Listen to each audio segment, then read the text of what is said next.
And recording is live.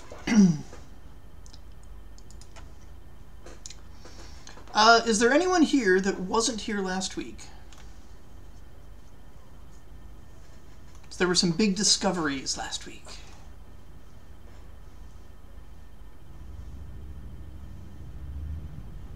No? Okay.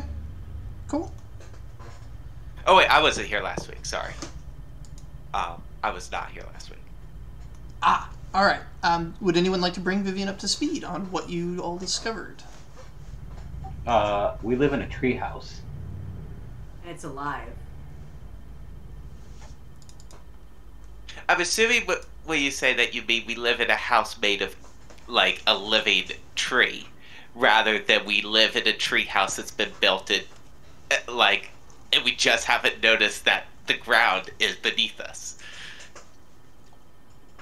No, we crawled underneath the house, and we found out that the center of the house is a giant tree.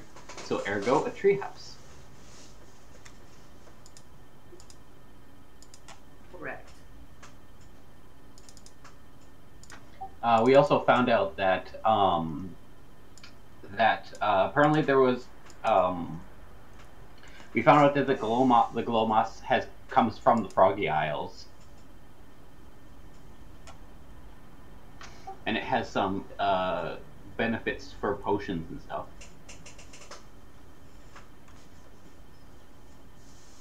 All right. And monetary value. So, what does that mean for Araxi? Because Araxi has shit tons of it. They basically spent the day in Araxi's room peeling it off the wall and doing tests on it. No, actually, I think it was Glup's stash that they used. So, yeah. And they got permission from Miss Mabel to plant it in all the other rooms in the house. Okay. Well, as the tree that the house is made out of likes the moss, and it feeds it when you put it on the walls. It brings water to the moss in a symbiotic relationship.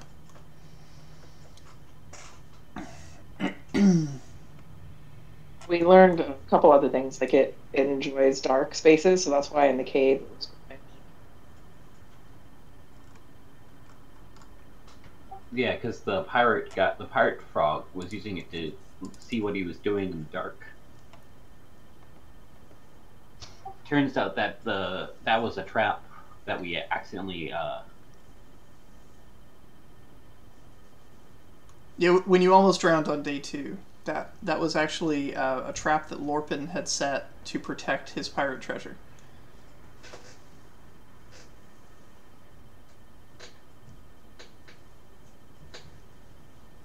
Yeah, and speaking of pirate treasure, to get you up to speed, at some point we're going to be talking about exactly what we're doing with the pirate treasure that we collect that our good friend Shifty's character found. I really wanted to get Reggie's take on that, but I guess you guys might as well figure out what to do now, unless you want to wait. That's up to you. Yeah, it depends if because like either we can get a rebuttal about him talking about us about the sharing it, or if we do it now, then we also hear another rebuttal about how we didn't hear every voice. We might as well wait until they're back. Yeah, we'll wait till Ed's back, and then we'll do like a retroactive moment.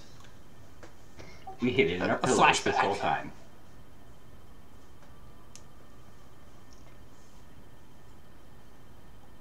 Oh yeah, and last week we finally got the woodcarver to want to make toys for us. Yes. The woodcarver will make toys. So now, if you go to the woodcarver, you roll your trade to see if you can get a toy, and you can use your money to succeed.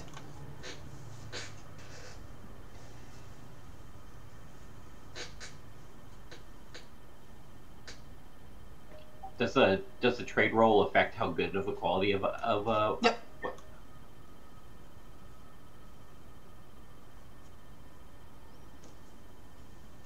A low roll, and you might be playing Okay. with scraps from his discarded trash bin. But a high roll, or money spent, because you can buy successes with precious gems, and you can buy additional dice to roll with valuable coins. And you can use your pocket change to make up the difference in pips for any rolls that don't succeed. So you can potentially get some pretty nice stuff from it. Yeah, that's another thing. Is the herbalist was we traded in a bunch of it for her for a bunch of shiny pennies or shiny coins. So we potentially could sell some to her if we want to. But like Miss Mabel says about not having mentioned something about not being too greedy.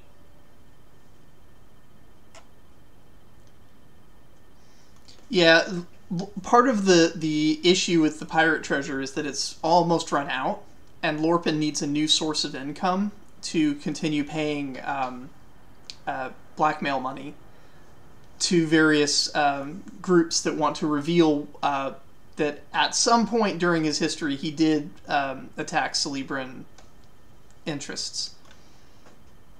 Yeah, well, at least has one less group to worry about. Miss Mabel had a nice chat with them in the forest.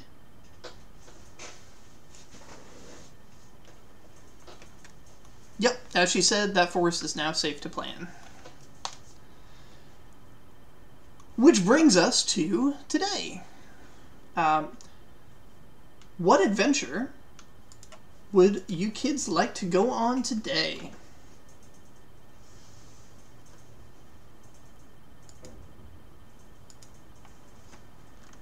What are some of the options again?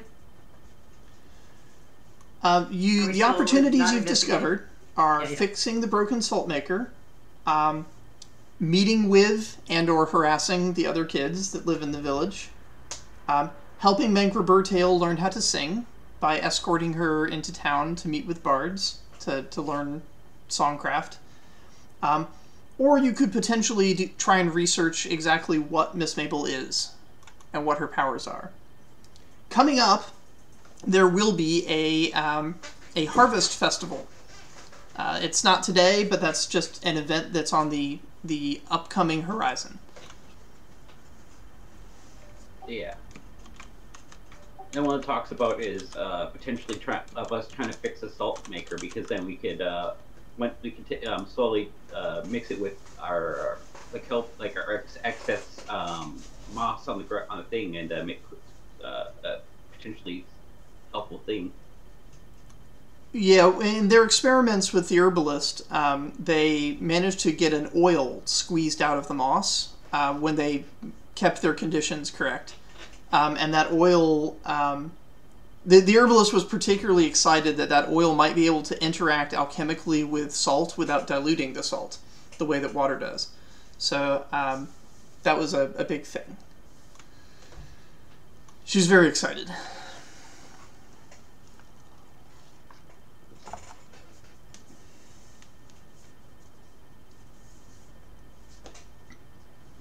It's funny how in a world that doesn't have same-day shipping, a substance that's common halfway across the world is a rare and precious commodity out here.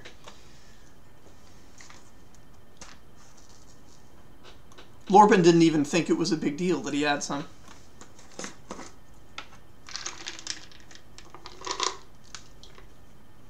Yeah. And it turns out it's not digestible.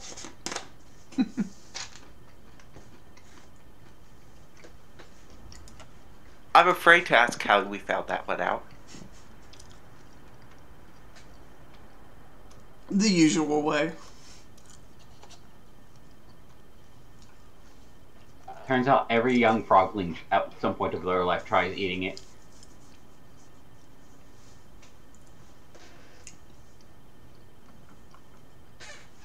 Lorpin explained that back in the colonies, it was very common for young frogs to dare each other to eat it, claiming that it would make their skin glow. It doesn't. Also, a fairy tale about a frog that could eat it and become something powerful.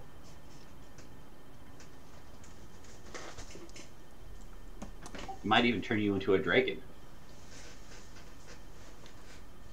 Lorpin did not say any such thing about dragons. Hi. Yeah, that might have been Glub, but who knows? So yeah, my current standpoint is to fix the salt maker. Alrighty. Which team are we going to bring out for salt maker repair?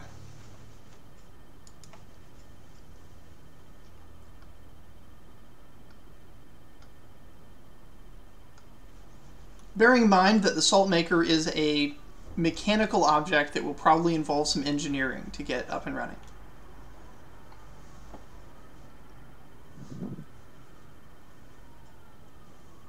I haven't Think had an any unarmed- characters that do that. Unarmed, melee, just anything to hit it with. I'm certain manual labor will also be a factor.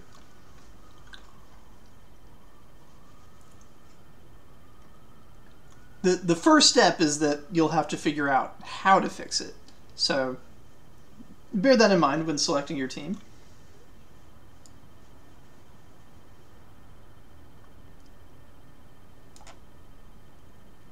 I see Mina will be joining it. That's probably an excellent choice.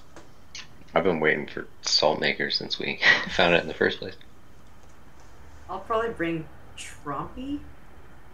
Do we want to do triplets again? I'm down. He's the only character I have that doesn't have any experience points banked for later, so.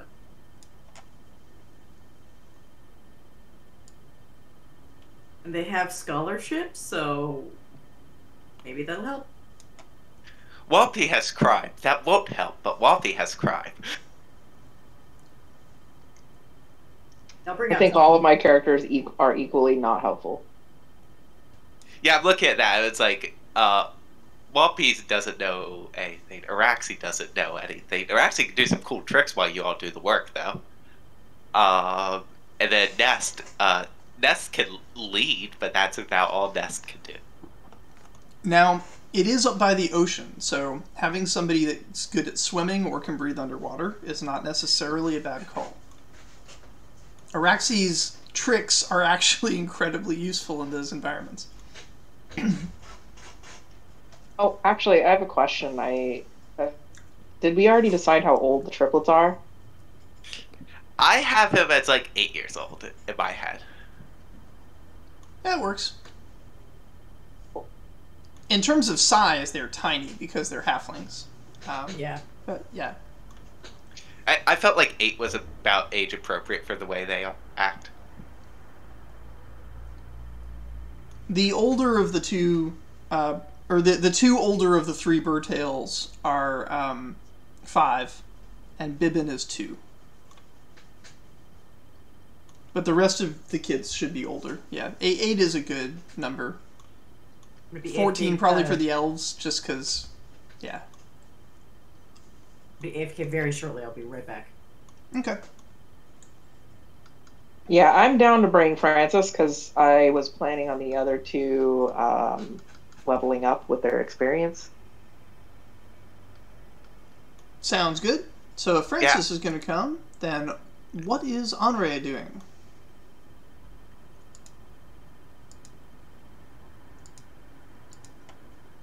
Let me figure that out. Cool. Choices are to play to regenerate extra tax if they were heavily taxed, to do chores to spend experience points and earn some pocket money, or they can go visit the carpenter and buy a toy.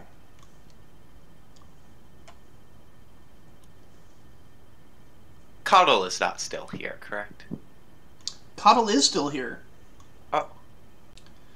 Coddle is here because, mostly because his brother is here. Also to hang out with Miss Mabel. But now that most of the tailoring is done. Is it still too late to go get tailoring? No, not too late at all. Alright.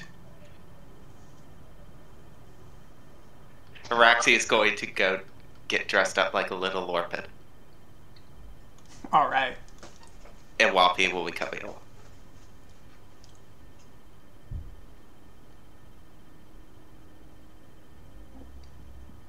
We will go to the general store.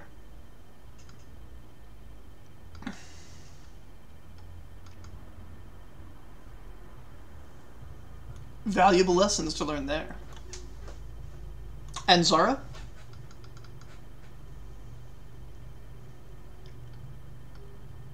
Still thinking on that one.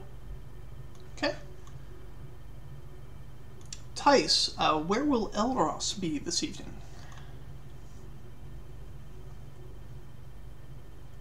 Let's see, I'm thinking, trying to figure out which of the two that should go. I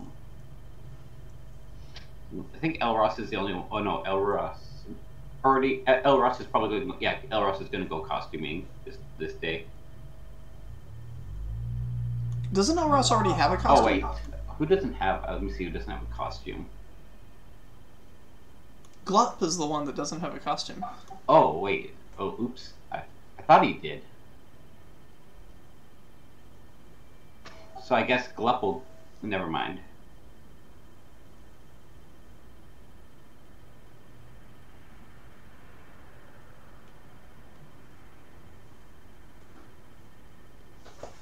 I'm back. Welcome back. So now Kyleel doesn't currently have. I mean, Elros currently doesn't have an experience point right now.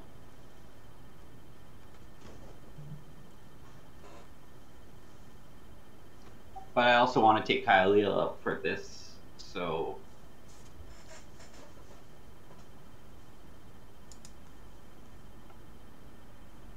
I can attempt for a toy.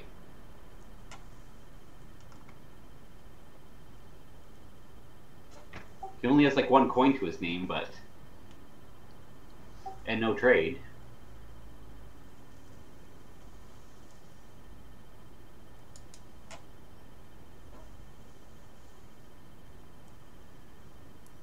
Well, you don't have to roll trade if you'd rather roll resources. But your trade, you'd at least get to add your aptitude.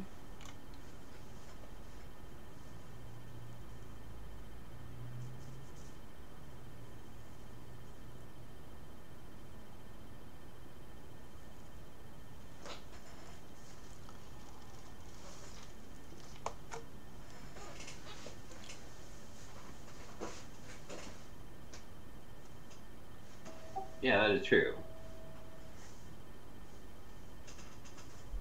Yeah, I'll go for a toy.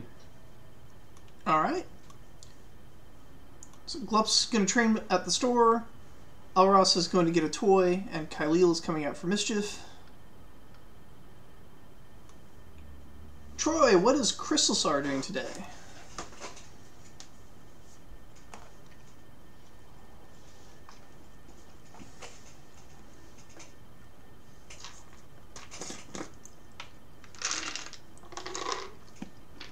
I don't know why I thought I had higher skills than I do, so I need to actually work on skills.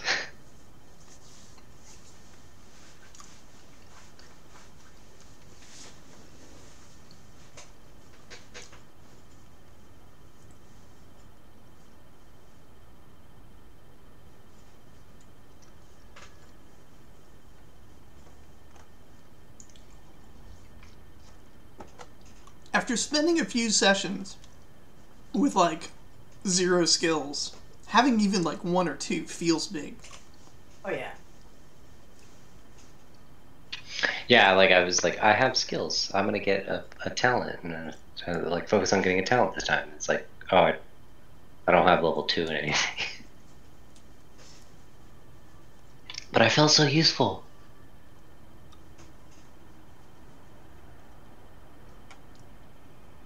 Yeah, the difference between like 9 dice and 10 dice doesn't feel all that big, but the difference between 1 dice and 2 dice is huge. So huge. Huge. Really quick, who teaches leadership? Is it the sheriff?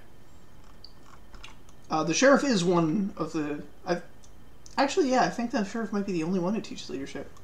Fisher, low and Oh, that's right. That's right. The else does fisherman the fisherman teaches, teach? yeah, how to captain a boat.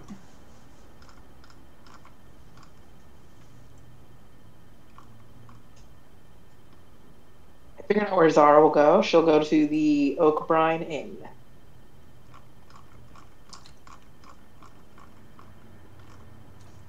She's going to be leveling up her performance.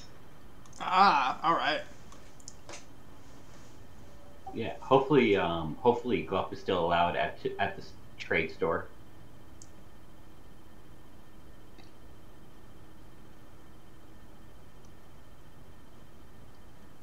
I mean, he's got stern words for you, but as long as you behave, you'll be all right.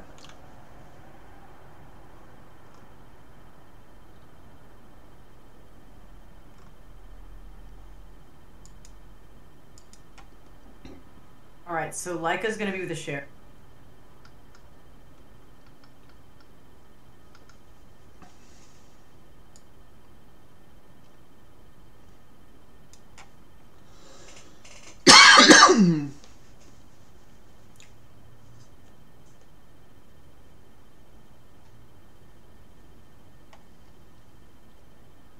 You just deleted your Facts. experience points. Huh? Why did you just delete your experience points from the last session? Me? You were editing Leica, right? Yeah? Yeah, you just totally deleted your experience points and typed the word sheriff in its place. My bad, my bad. How do I fix that? Control Z. That's quite the mischief. Mischief. Sheriff. It just sounds like Dice now. What do you say about me? Your mischief was sheriff like 4 sessions back. Okay.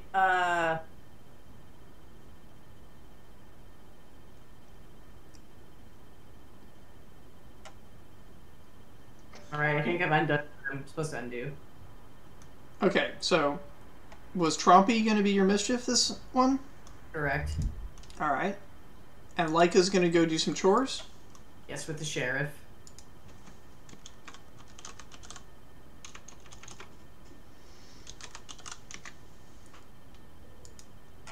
And then Bax. I'm not sure yet. Still looking. Okay.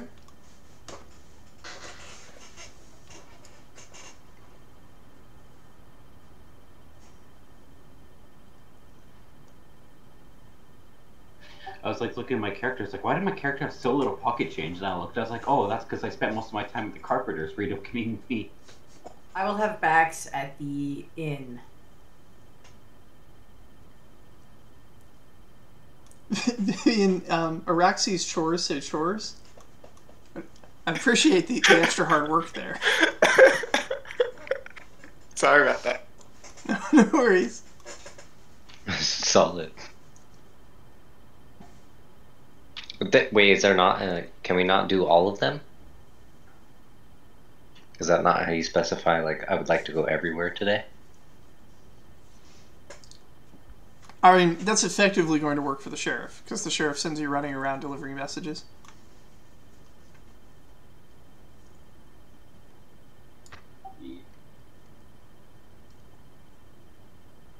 So, question.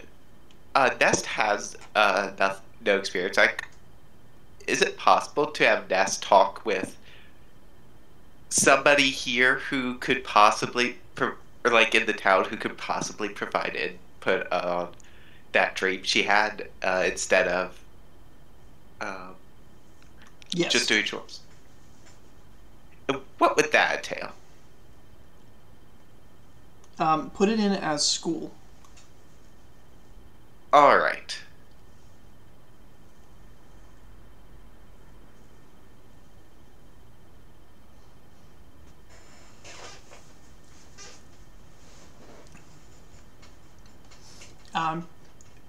If you know specifically who you want them to interact with, you can put that in. Otherwise, we'll just have them do a survey and figure out who they should go to next time.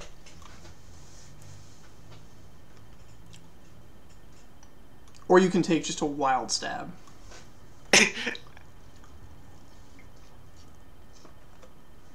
Alright, let's... I think survey is going to be the option. The other one would be to just go to Miss Mabel. I think it's one of those two.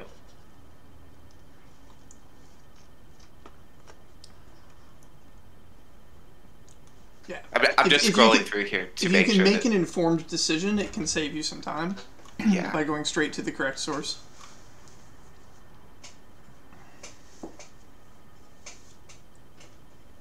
Do I spend my character's experience points at the end of the session or right now when I'm assigning them chores? You can do them now, but yeah, if we make use of them during the session, they're not supposed to have learned it yet. I will wait till the end then. Can I make a connections check to see how well Nest could figure out who in the town might be the best to talk to? I don't know if you could get enough successes, because this is an esoteric, arcane thing. It's not like I'm going to say no, it's just that when I assign the difficulty level, it's probably going to be higher than you have dice to roll. That's true. Because I only have one die to roll right. In that case. And I'm thinking about it, I'm like, this is not a one die, or not a one success kind of problem. Right. I can give you a rundown of the people in the town who have knowledge of things, right? Like right. Like, I'm scrolling through here. The only one here, what's on the list of, like, residents and services that makes sense from my perspective would be Willica, and by extension, the Druids, and Miss Mabel, and neither of them seem to specialize in that sort of thing. Right. Not on the list, but present in the town is Coddle's brother, Cam, who is almost finished immunizing the orphans and is going to then move on to doing general immunizations around town, trying to see if anybody has the plague before they take off back for the city. But yeah, Cam is a wizard proper, actually trained in arcane magic by the Celebran Arcane University. So my guess would be that he would be the one who Nest would like get information like directly from. This probably isn't his like specific field, but he is someone who probably knows who Nest should talk to. So I think I'm actually going to have Nest talk to them. Okay. Yeah. If that is an option, instead of Elros making a toy that day, could he be able to go talk to them as well about the tangle and stuff, potentially about magic? Yes, anybody who has a catalyst for getting magical abilities can attempt to seek out a mentor to guide them in figuring out what their abilities are. For that, choose the option School and name who you want to go consult, or put in just research or survey to indicate you're going to spend the day figuring out who to talk to. Yeah, what was that? What was the guy's name? The wizard? Cam, spelled K-A-M.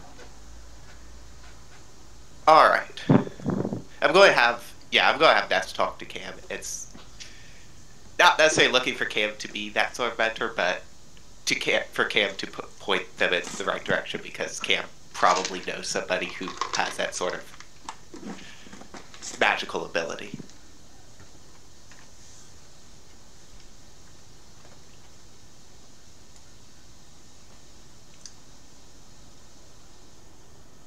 How much longer is the wizard going to be in town for?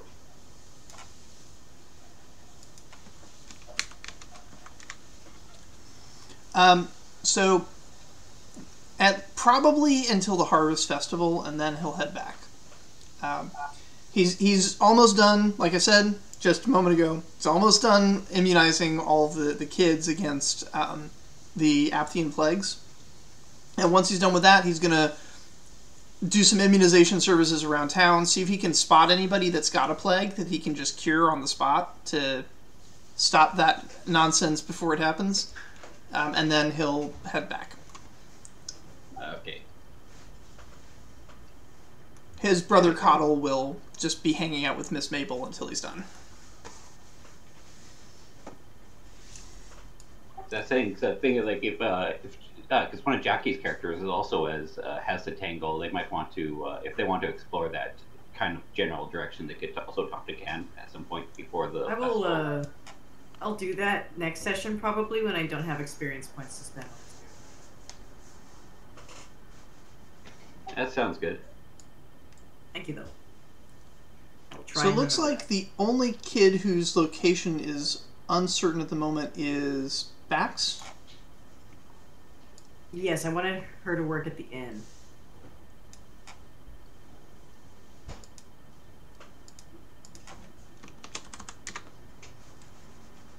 All right, cool.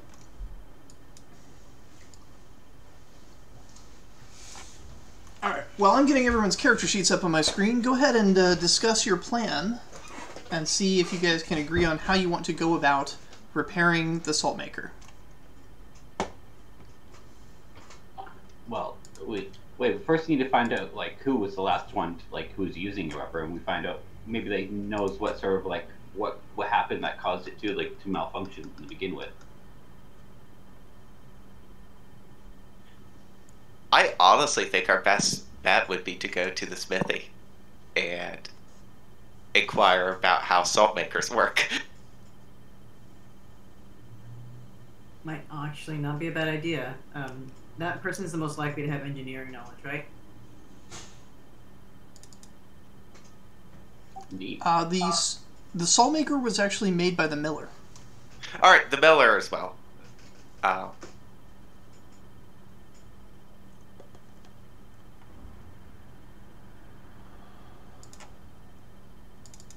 Yeah, so probably the miller first, and then we can go to the smithy second.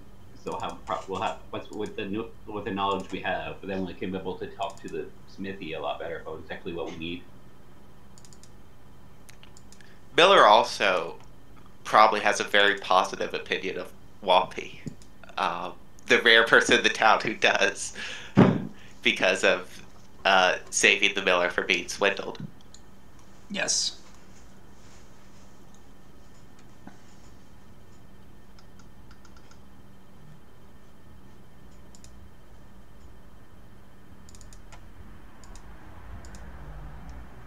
Yeah. Also, if it's still the miller's property, also we probably also want to talk to him about it, just so we don't like start using the rubber without his permission.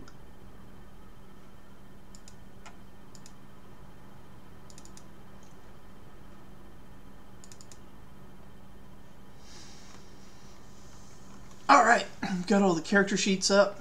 I am ready. All right, so the plan then is you're all going to head to the miller's. Is that correct? I think so. Yes. Anyone not heading to the miller's, let me know in the next 10 seconds. Just a quick question: is the in between here and the miller's? Yes. Okay, we're gonna stop for cookies first, then go to the miller's. All agreed? Whompi approves. Good to me. Cookies and a coffee. Oh, God. So you head up to the inn along with Zara and Bax, who are going to stay at the inn to do their chores. You collect your cookies. Grammy gives you a selection of flavors. Which do you choose? What would taste better with a sprinkle of salt? Just so I can see I'll make it work. I don't think you need a cookie to see if the salt maker works. But it's an excuse to add more salt to add too. Grammy says, "Oh, I mean, salt is used in lots of baking, but cookies? Salted caramel, I guess. Yeah, could do." He says, "You know, I seem to remember there was something that did use salt that was really good. I'm gonna have to think about that. Come back to me later." Okay, I'll settle a regular cookie then for now. Whompi is going to get double chocolate chip cookies and would like to ask for a coffee as well. She has a Whompi coffee that she has figured out to do. She has secretly extracted all the caffeine without telling you. Decaf. But it's also been sweetened and other things, yeah.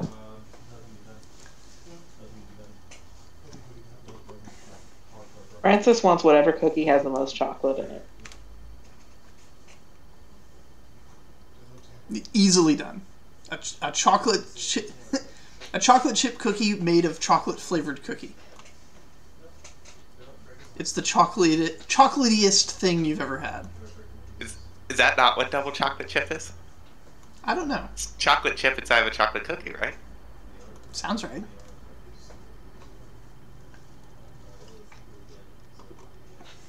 Whompi is having a hard time choosing from the available cookies. Can you give me a list of available cookies? She's got chocolate chip. She's got cinnamon raisin. She's got butterscotch with little walnuts in it. Okay, that's got to be the one. The butterscotch with walnuts. That sounds amazing. They really are. Cookies in hand, you all proceed out. Troy, which cookie did you take?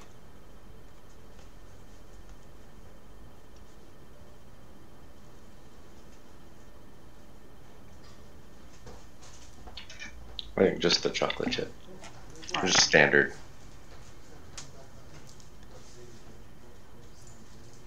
Very good. All right. And up the road you go. Literally, because this road goes uphill steeply as it heads into the foothills that are lacking for a mountain. But at the end of the road, at the top of a very tall hill, is the mill. Some of you have done chores up here before. The mill is here because this is a spot where it has access to a stream flowing past it for a water mill, but it's also at a high point where there's a good wind. So it also has a windmill. The miller has concocted some elaborate scheme that allows him to switch between water power, wind power, or a combination of the two to try and make sure he has continuous spinning for the grinding of grain into powder, such as flour, mash, or other such things. Yeah. Didn't he also just recently acquire a machine as well?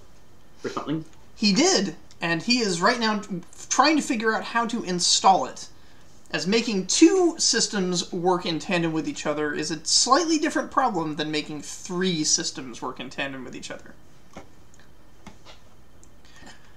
All over the... while the windmill is spinning, it's not connected to anything right now, nor is the water mill, but he's shut off the sluice that prevents water from getting in. But all over the inside, he has tied bits of string connecting different parts with little notes he's written on parchment that he's nailed to different things, and he's poring over diagrams, trying to figure out exactly how he wants to move the spinning power from this little device. The device itself seems to be hooked up to some kind of measuring mechanism in which it's pushing against springs, and yeah, some kind of dial and needle is moving, but it's not clear what it all means yet.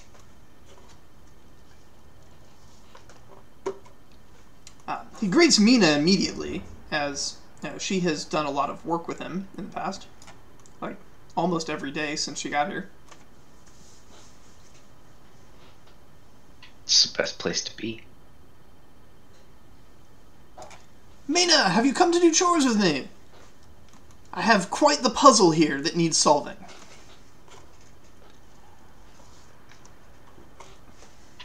No chores today. We're on a trying to figure something else out. How goes your stuff though? How goes your studies? Quite well, I think. I'm yet to turn anything on. Measure twice, cut once, you know. I am perhaps measuring a third time, but I would hate to see the gears push in the wrong way and bring the whole thing toppling down. Again. Yeah. I'll like pull out an extra cookie, like a nice sweet every once in a while. It helps me think, and I'll hand him the double chocolate chip cookie. Why, thank you. We've come to talk about another one of your inventions on the beach. Oh, that old thing. Oh my goodness. Almost embarrassing the way I designed it. Still, was self-sufficient for a time. What happened to it? Well, interest waned, we stopped maintaining it, and, eventually nature happened to it. I'm a little embarrassed that I didn't design it to withstand, the rigors of the natural world a little more thoroughly. I'm certain that, engineers elsewhere would have made something much more enduring.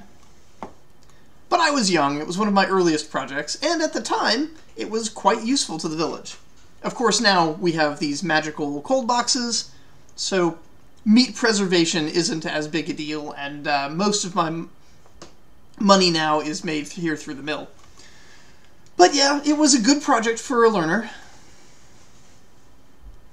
And we are learners.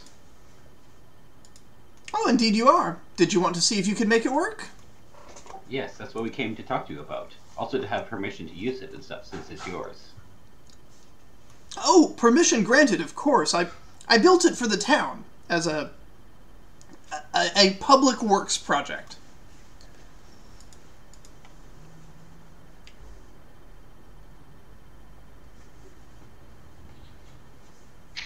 Do you have any? Do you have any of your papers on it? Blueprints, etc. I'm quite certain I filed them all in the engineering section at the library.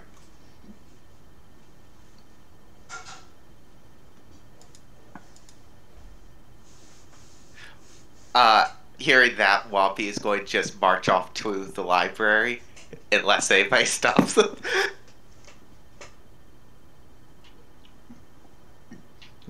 I'll go with, since I know what we're looking for. Can we grab tools here? Is this where we might be able to find tools? Yes. Good thought. Glad you had that thought in you, otherwise there'd been a lot of trips back up this hill. Mm-hmm. So yeah, maybe we could ask if we can borrow some tools because we're looking to fix the salt machine. So you've certainly come at a good time for that, as I need to do a lot more planning before I start using my tools. So go ahead and take the good set. Mina knows where it is.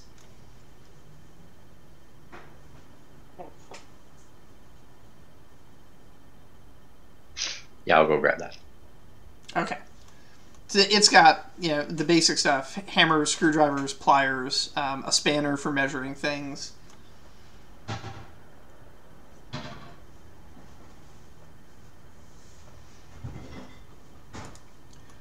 He comments sort of over his shoulder and says, if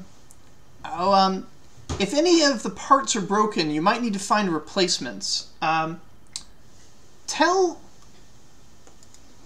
He thinks about it. He's like, who would have... Oh, I know. Pinkle. Pinkle will have it in his back room. Yes, tell Pinkle that any parts you need can go on my tab.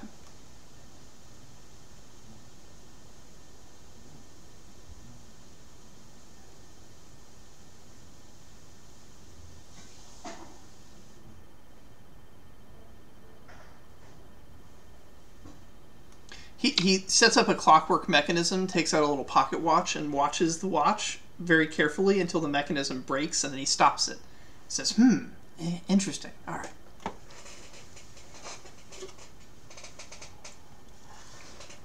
Will Pinkle know what parts we're looking for? It's unlikely.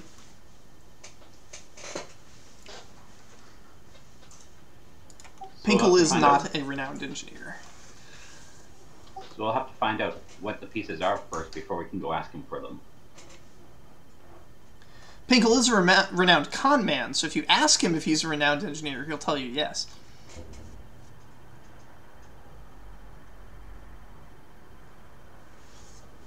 Maybe the schemas we're looking for in the library will help us figure out what parts we need. Yeah, I was about to say that. The tools plus the blueprints will be the best to tell us what else we need.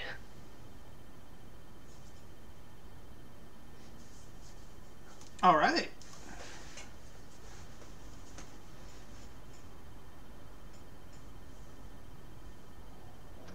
To the library away.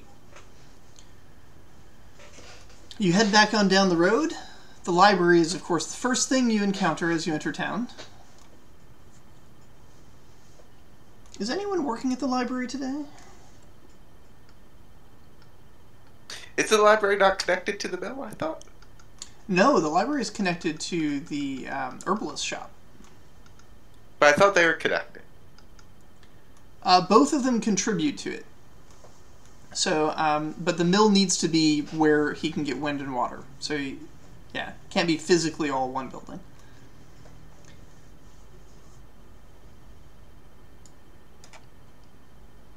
But when you go do chores for the miller, he often has you run down to the library to fetch things.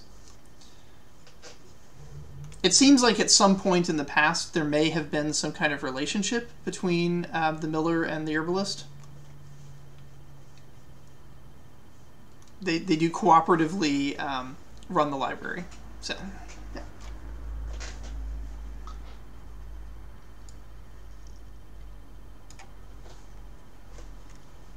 Yeah, I don't think. Is there anyone actually?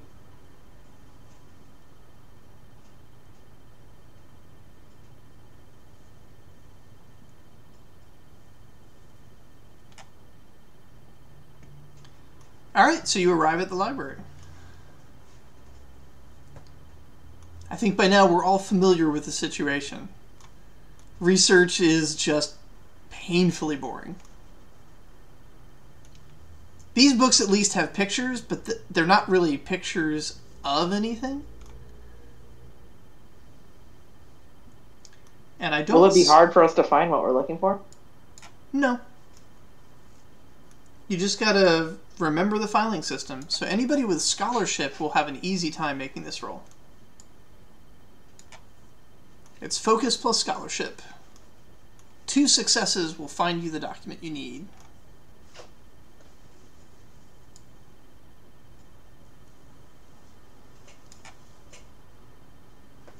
What about investigation?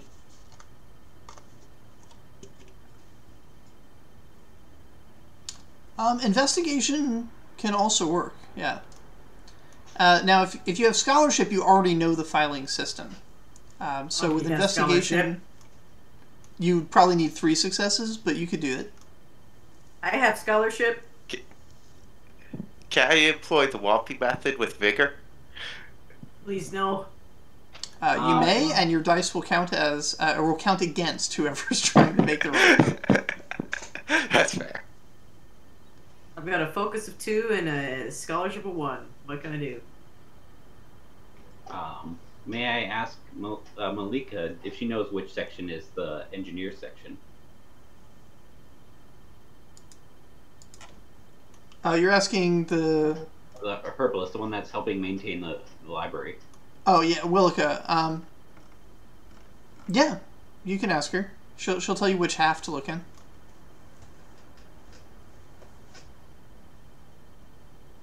You may treat that as a pip.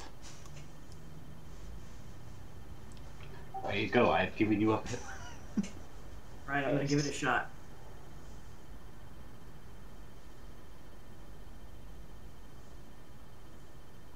How many pips do I have in total? 1, unless you've got something else going on. My plan is to roll and help if necessary. Out of 3 dice, I have a single success. Alright, so you've definitely found documents on engineering, for sure. And you might have found some stuff that's related to, like, the ocean or using waves for energy.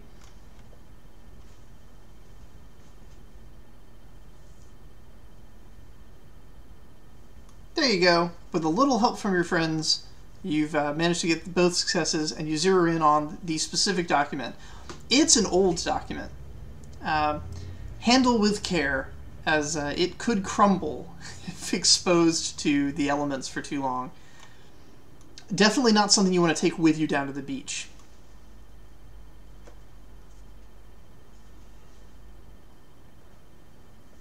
But it does detail a design for a device that would use an object out in the ocean that is pushed by the waves going by, that pulls on a rope that makes the mechanism basically dip into the water, scoop out some water, bring it out on a tray, and then lock the tray in place until a certain amount of time has passed.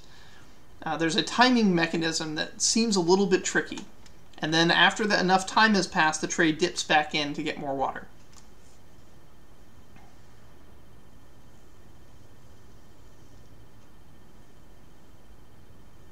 Do we want to attempt to make a rough sketch of this?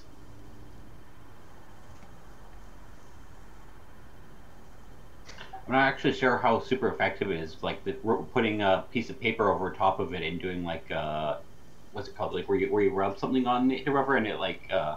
You will almost certainly destroy the original document when you do that. Okay. However, anyone with artistry could make an artistry check. Focus plus artistry, and you could make a duplication of it. The success will be automatic, but the more successes you get, the more pips it will help you with when you go trying to actually do the work.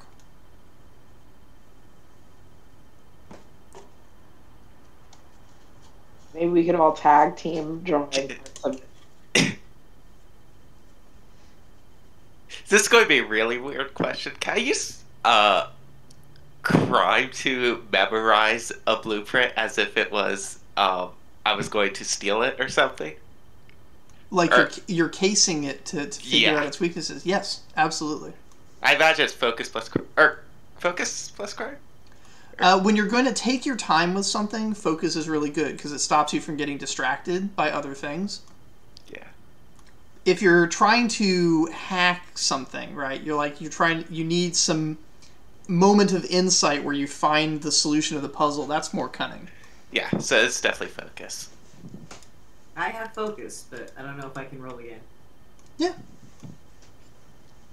That is 3 successes to memorize the blueprint. Okay, so you have memorized the blueprint. Unfortunately, you can't use that memorization for your teammates, but you have 3 pips towards doing a repair function on this device when you get down to the beach. Also, now that you know the weaknesses, it might be able to easier for you to figure out exactly what's wrong. I might be able to hack the salt maker.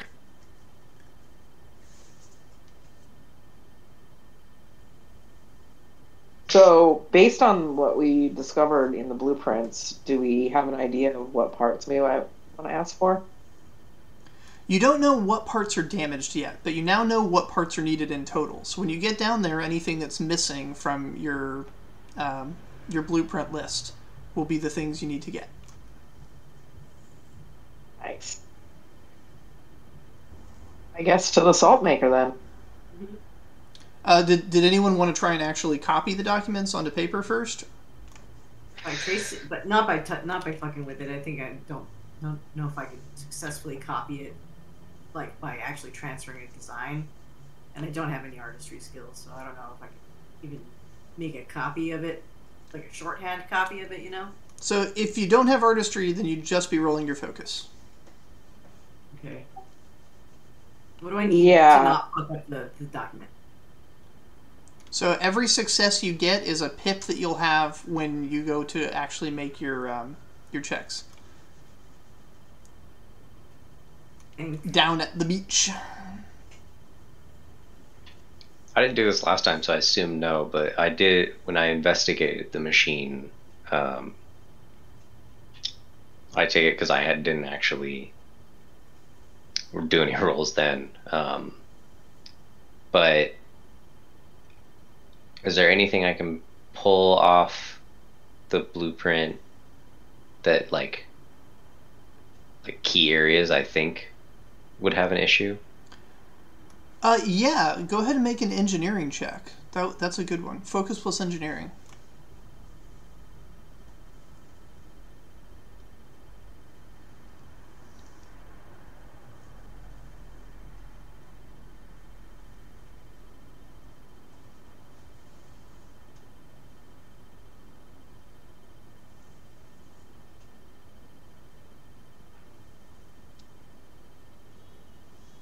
Okay.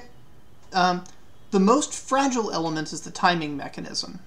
And there's lots of different ways to design those, but basically you need something that will count time and then make a change to the system, either by shifting its weight or having a spring-loaded mechanism trigger, something that will do that. That's an incredibly fragile part, most likely damaged. And for your second success, a major component is in the water, and salt water is corrosive as hell. That part is almost entirely destroyed, which includes a rope, a pulley, and a buoy that basically, as the waves rise, pulls on the rope from the pulley. It's unlikely any part of that system is still functional. The rope is probably long gone, the pulley rusted into a single piece of iron oxide, and the buoy floated off to sea. You don't know for sure, but those are the most probable points of failure that you see right there.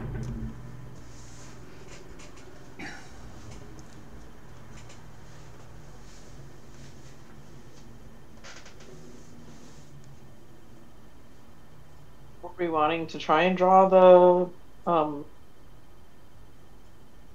blueprints up, like make a copy? Focus plus artistry for anyone who wants to try that.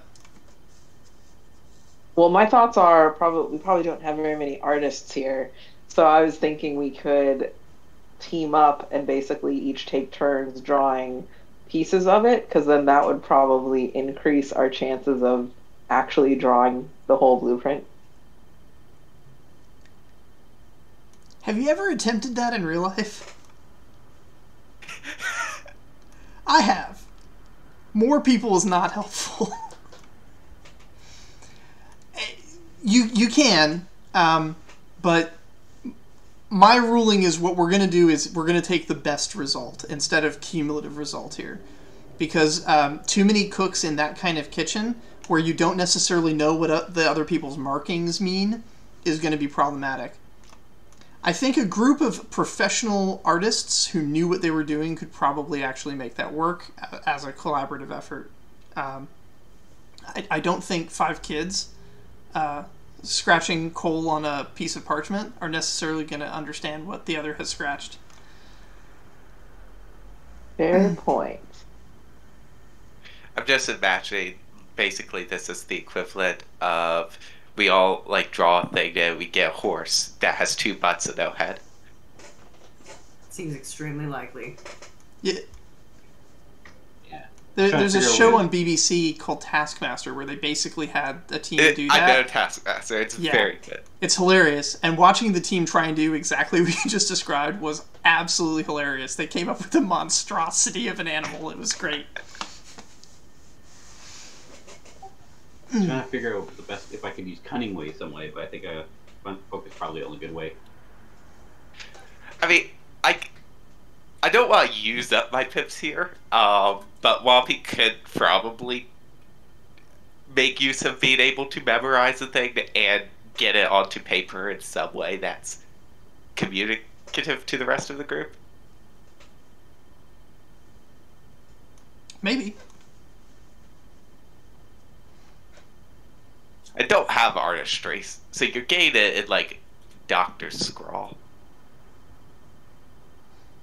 Well, what you ended up uncovering with your crime, like, don't you have it, like, kind of committed to memory? So just as long as you're there, I'm trying to help get it so that you can't read my brain. If you can, that's awesome. Tice has made a really pretty picture of a frog on a surfboard. Nice. Whompi is also going to try and sketch it for you from memory. Whompi has very clearly drawn a chocolate chip cookie.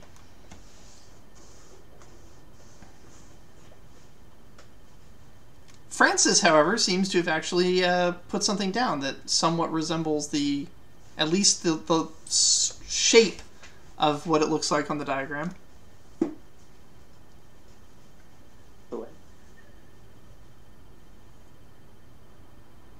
Actually, Jackie, you have a better focus, so you have a shot at making a better drawing.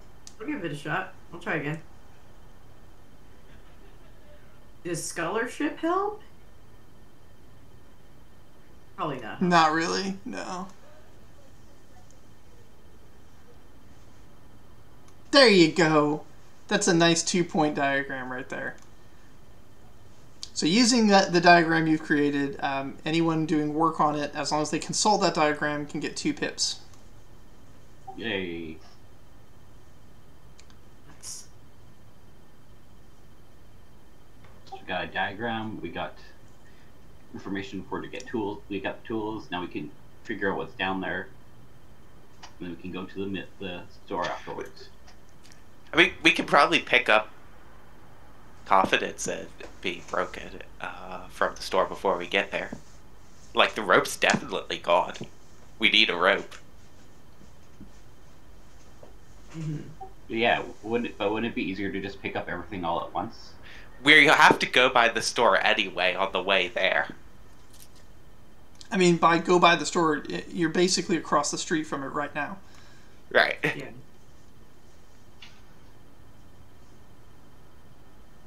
Yeah. We pick up the things that we know are definitely going to be needed and say, hey, we will be back later for anything else we find. Expense it all to the miller. Yeah, let's do it. Alrighty. You approach the general store. Some of the village kids right now are helping customers. One of them greets you as you enter. Starts greeting you as a customer, then sees that you're just kids. It's like, oh, it's you guys. You've never met this one, but he's apparently heard of you by reputation. Oh, hopefully good reputation. Unlikely. But hopefully. Nothing but good children at the orphanage. The first encounter these village kids actually had with you guys was Reggie told them that you guys are here because the government killed your parents, or because they were being bad or something. It's created quite a reputational crisis for the kids of that orphanage amongst the local youth.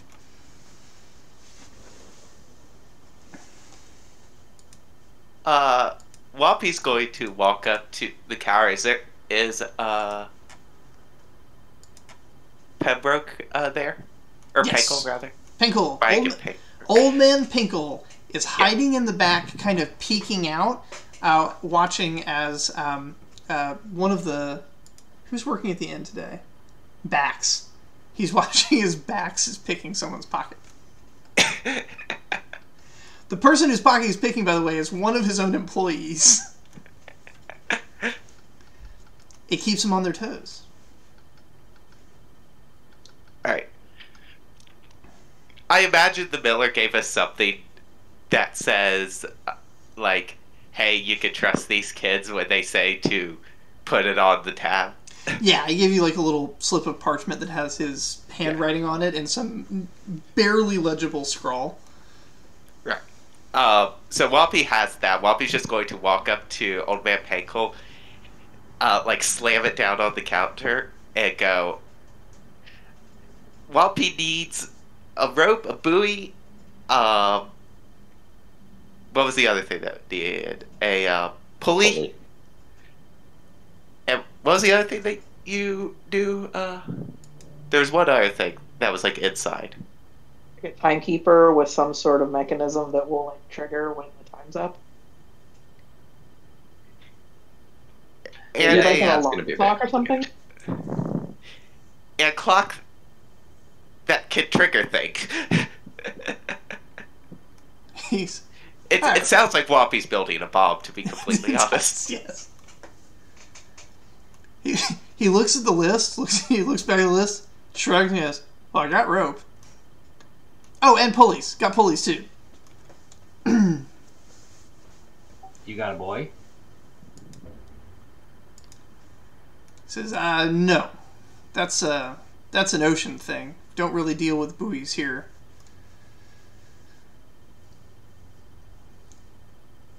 But I got rope, I got pulleys, and you said you need a clock? Any particular kind of clock? It's more like a clock that a time release clock that will trip that can be used to trigger something. Whompi is going to act it out. A clock that does this, and it's going do a little breaking noise, and then it starts pulling on something. Yes. Huh. Never heard of a clock like that. I got sand timers. Oh, sand clock. Yep. Just turn them upside down, and they'll tell you when the eggs are done. No, a clock that can be set to go off on its own, that can be automated, and it will trigger a thing that like an alarm clock, but better because it triggers everything. I think he's trying to say a timed trigger, a device that will after something gets introduced, it will turn on. That was a great gif. Thank you.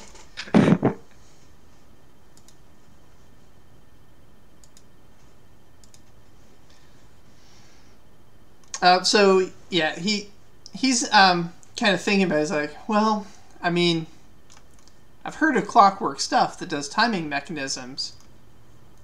Does anyone want to make a roll on this guy? Sure. I mean, does he have basically a store of stuff? Can we look around in the store? Yes. He's also got a lot of stuff he keeps hidden in the back, and he is a liar. And a smuggler. Let's see. Empathy, persuasion. That's a good way to do it. Let's see if we can get any tips for anything. Let's see. I have a brother Jonathan costume.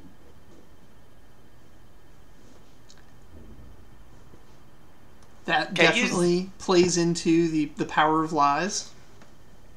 Can I use empathy and crime to explain it in means of a time bomb? Yes.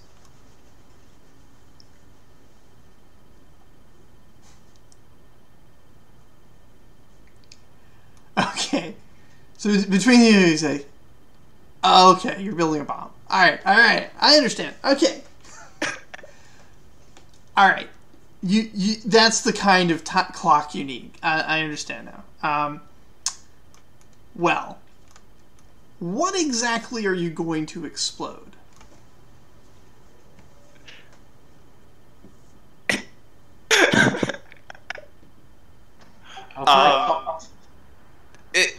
We're fixing the old salt maker, but it works just like a bomb, you know? It'll explode the market of salt.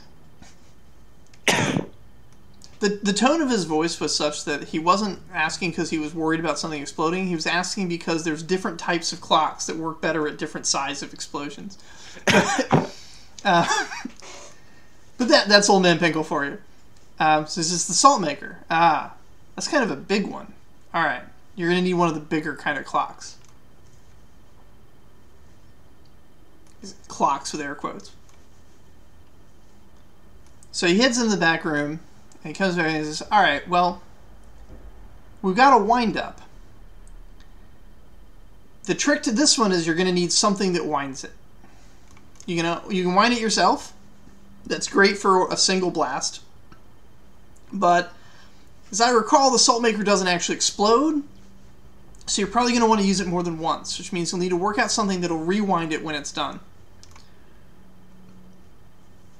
The other thing I've got is I've got a sand clock that when it gets to a certain amount, it tilts. To kind of let you know it's finished. The weight makes it tilt over a tipping point. Similar issue, you gotta basically tilt it the rest of the way and make it fully spin.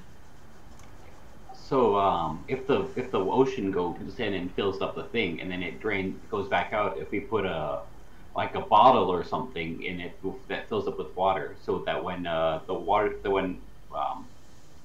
it like lowers down, it can pop open and drain the water out, and then set the timer to go back. Recalling my memory of the thing combined with consulting the illustration we have, can I figure out which clock was originally used as part of it? Neither. The miller had engineered something himself. It was custom built. He made it by hand.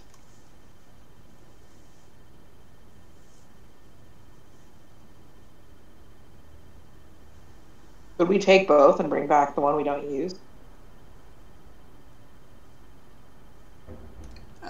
Be sure says, yeah, all right. But if you don't bring them, if you don't bring one back, I'm charging the miller. It's fine. Pinkle's gonna get his payday no matter what.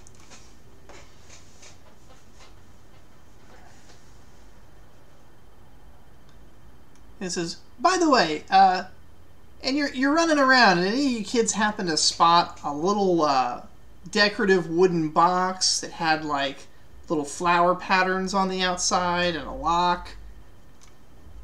It's made of like a nice rosewood. No?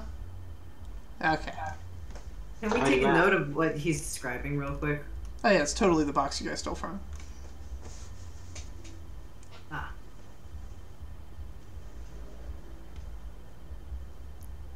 It's the box that Leica, I'm pretty sure it was Leica, right? Yeah, the box that Leica took. It's that's what he's describing.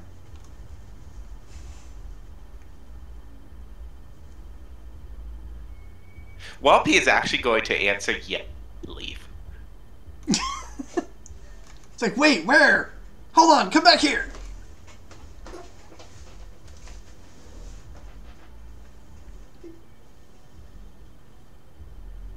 He does get up and tries to follow you out.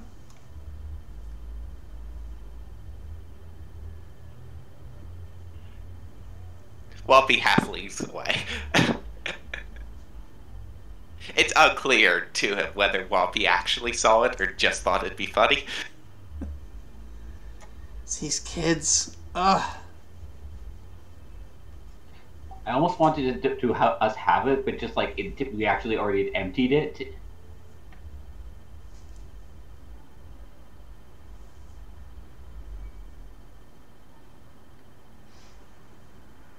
Alright, was anybody going to do anything else here at the store or acquire any other parts? You currently have one rope, two timing devices, and one pulley.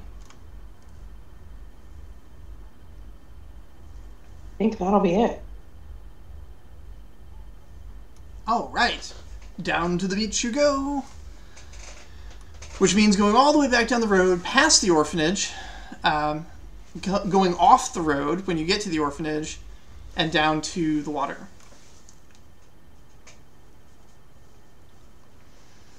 This beach does not have sand. It's basically just piles of rocks up against water with the waves splashing against it. But the mechanism is there.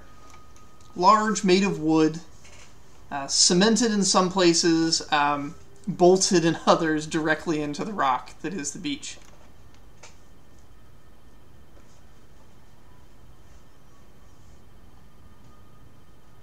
The water splashes up against the struts that are holding it aloft. now having some understanding of what it does to you, you can kind of make out that there's like a 2-tray system where one tray would dip into the water and then pour the water onto the other tray before resetting itself. And that other tray is covered in metal plates that get really hot in the sun and help to kind of boil, kind of evaporate, just get the water out so that the salt is all that remains. But there's a sort of a trick to it, because when you pour water on, some of the salt is going to dissolve into the water. And if the water keeps pouring on, it'll eventually wash away the salt. So it's got to pour and then stop. And it's going to stop long enough for all the water to dissolve out and leave just the salt before more is added.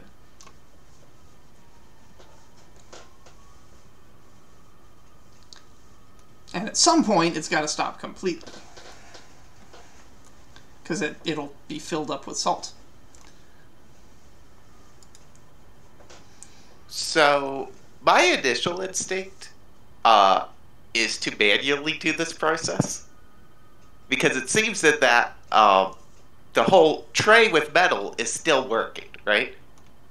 Yes, but nothing's there to pull on it to make Nothing's it there to pull on it. So if we manually put water on, we will see how long it takes before another set of water can be poured. Yes, that's correct. And it's covered. A bunch of it's covered in salt, which is causing it to, like, not work right now, or is it like? No, it's just leftover salt from the last time it did work properly.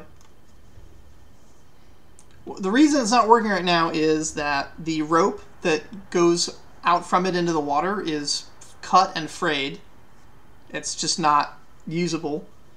But pulling on that rope does make the mechanism do its thing. But the timing mechanism that then would reset it is just gone. Wind and weather has fused all its bits into a solid lump. You're pretty sure entire sections of it are missing.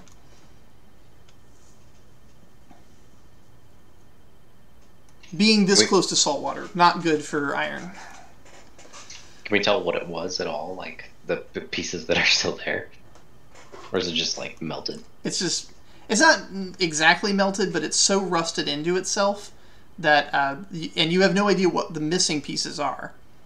So yeah, you can see that it roughly was about the size of an apple, but it was too intricate, too complex, and salt water just annihilated it.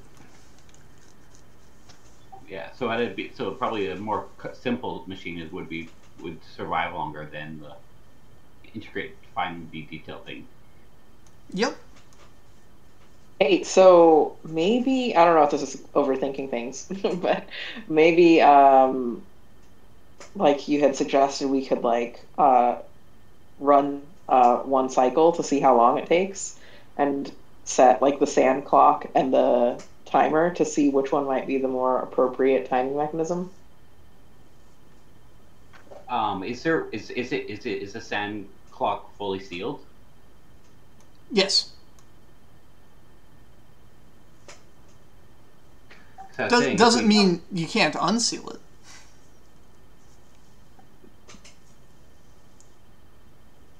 Because if we know how long it is, we could add or subtract stuff from the timer.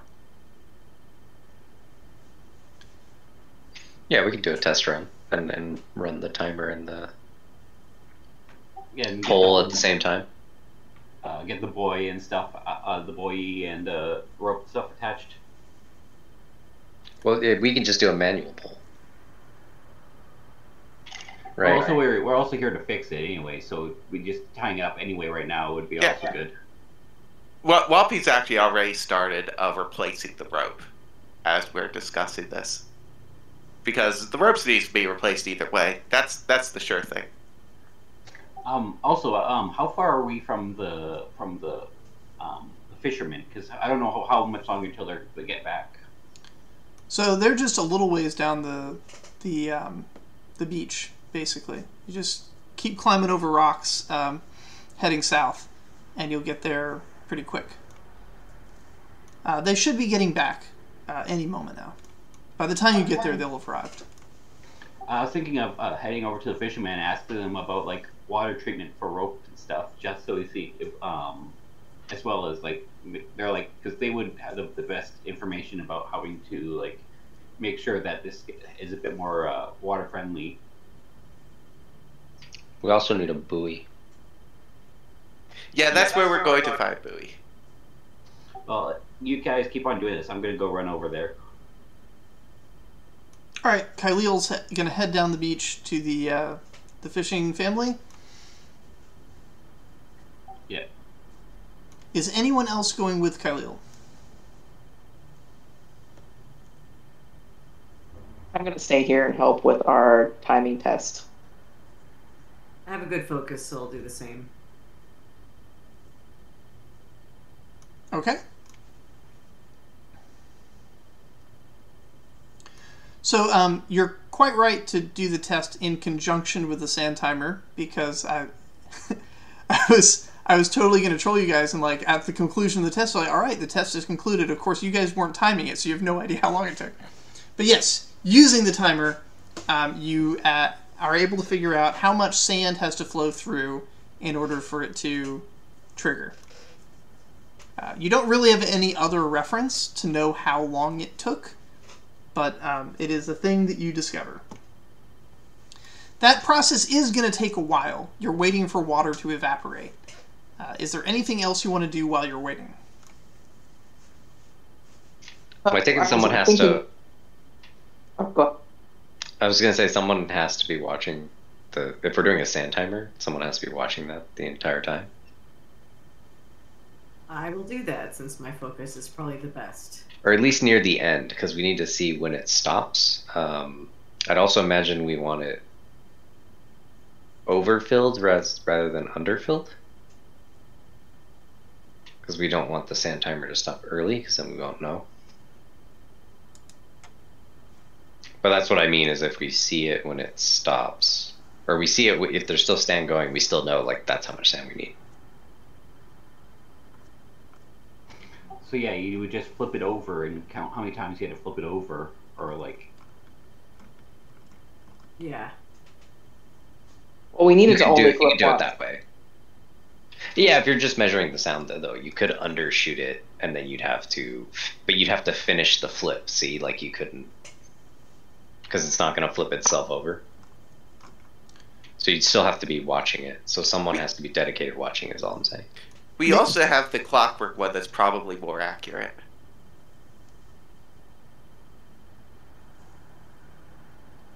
Well, how did that one work? I can't remember how it was described.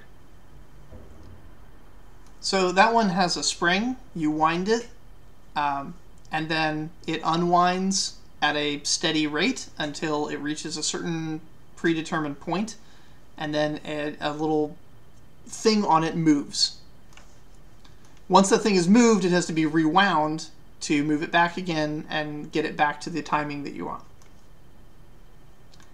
How many times you wind it is what determines how long it takes. Yeah, I feel like we'd need the sand timer to measure that one to figure out how the winding matches. So that'd be a whole separate test. I mean, they are tests that can be done in conjunction. Well, just because you'd have to pre-wind it, right? But like, how? Well, my thought is that you wind it to the maximum, and you just see how much of it is left when it's the salt would need to be redone. Yeah, if you can view that part of it, then yeah, you can run it simultaneously. Another thing is just to get two different buckets, and you prick a hole in one of them, and you fill it up with water. Like you do the same thing as the water, as a salt thing, as the timer, but you just like slowly count how much water it takes to fill it up. So that's the same thing as that's a little more complicated, I guess, if I'm not thinking about it. That doesn't seem intuitive to children. The first two I think that we have are intuitive to children. So to answer a question that you almost asked and probably need to know about the wind-up one, looking at the spring doesn't tell you how many more winds it has. It's just a spiral. Yeah, that's what I thought. Sometimes it's a tight spiral, sometimes it's a loose spiral, but that level of precision isn't something you can deduce from it. The sand one, you'd have to actually test the turn it and then start running the sand timer. Yeah. Imagine this is test. Basically an egg timer. So are there no like markings on time on this? No, he got you one of the ones that's intended for nefarious purposes. Excellent. So we walked ourselves into that one. But I think even like with a simple test for the winding mechanism, you could wind it once or twice, or however many times you could do a single wind, double wind, and then use the sand timer very quickly to test it. Like the difference. That test wouldn't take long, presumably. You'd basically be eyeballing it. Yeah, just how much sand equals how many turns, and then multiply that by the number of turns. Whoever's going to be doing the watching of the paint dry is going to need to make a roll for this, or they're going to get bored out of their minds. This is a labor roll, but it's a mental labor roll. So this is focus plus labor. To maintain continuous focus on this and not get distracted. I only have focus, so I'll contribute my dice. To confirm, like, are we just going to do the sand clock to test a full water dry cycle? And then once we have that information, figure out which timing piece is the best option with subsequent tests?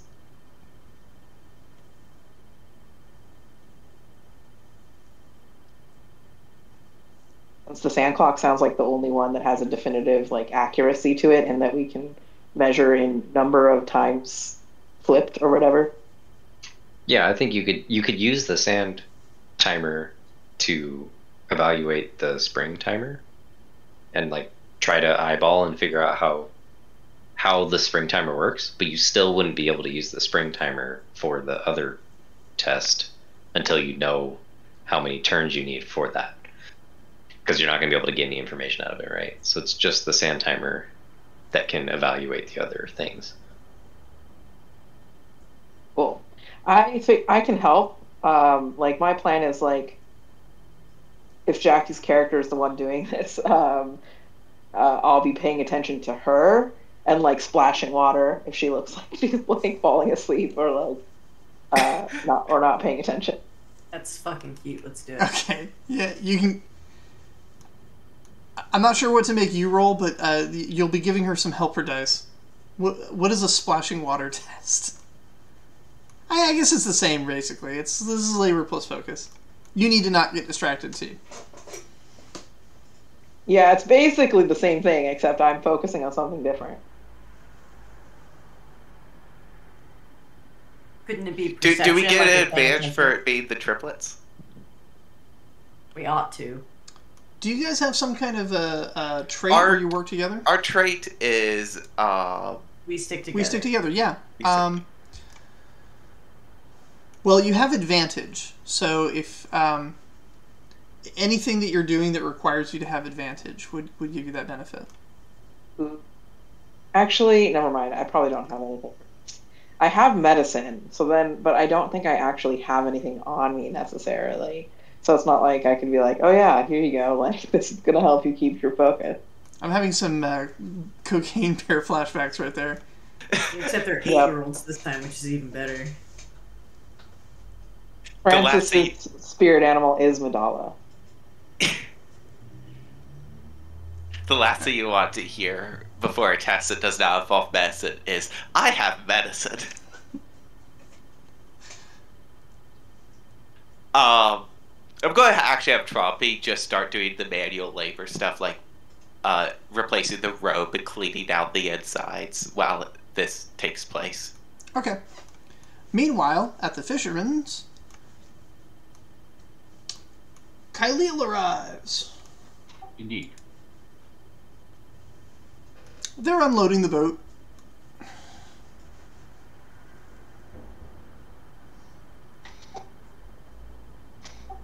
Hello, nice to meet you. Come a bit late for a full day's pay, but we could still use some help unloading. I'm not here for work. My compatriots I are trying to fix the salt machine on the beach over there, and we need to get get a buoy for it, as well as if I was going to see if you knew any tricks and stuff for helping with the salt water, because the rope had disintegrated from before and stuff. For most things, making sure it's well oiled keeps the water out. But with rope, you gotta have a sturdy rope. It ain't enough just to treat it well. You gotta start with good rope.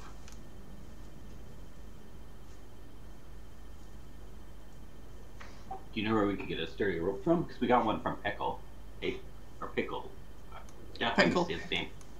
He turns and looks back at his boat, which is basically just covered in rope. Like, that's how boats work, is lots and lots of ropes. It's like, I know where there's some rope. And a buoy, too. I'd be grateful if you were able to perhaps give us some. It's a worthy project. Tell you what. Trade it to you for a gold coin.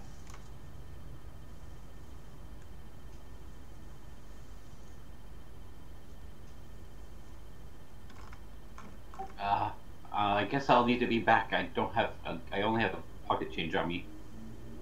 Do you want to try and persuade him to give it to you for free, or persuade him that the miller will reimburse him?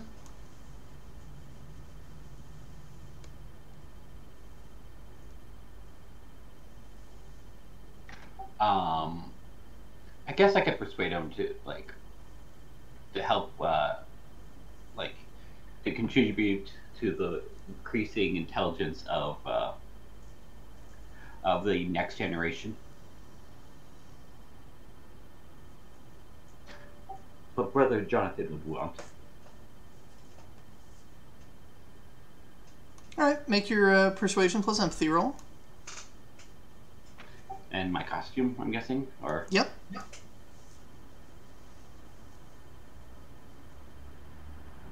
Okay, he agrees. It's alright. It's just some rope and a buoy. That's fine. yeah. And do you know anything about treating? So you said using oils on metal and stuff would prevent it from corroding. But you gotta constantly reapply it. If it's something that's gonna be sitting in the sea for years and years, you just gotta start with good quality rope. But yeah, I meant like the actual machine itself.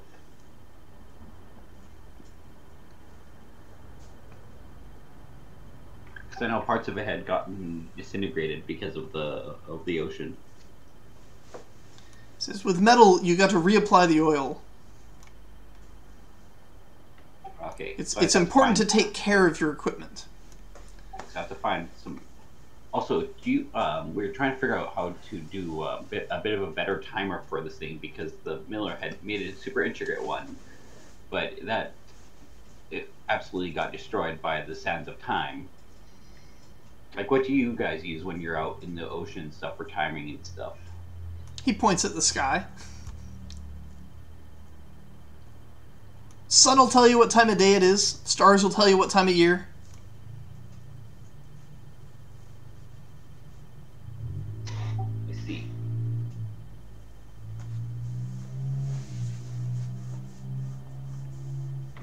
Well, thank you for what you've given me.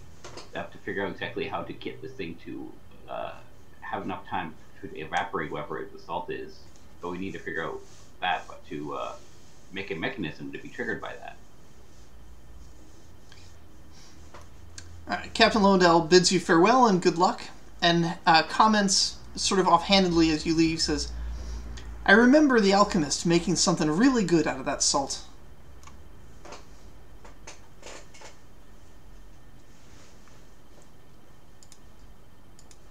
Okay, I'll head back with it.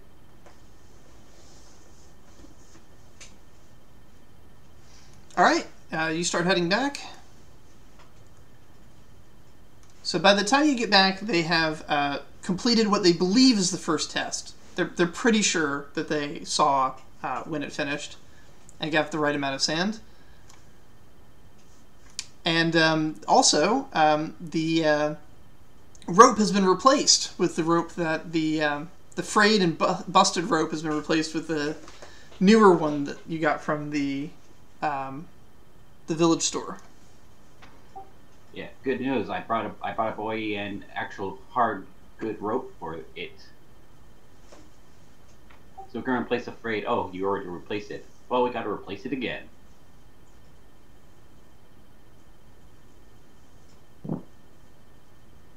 Whompi is, I imagine at this point, like, deep into the mechanism, like, pulling out all, like, the gunk that's probably got in there. And I'm just going to say that Whompi didn't hear that.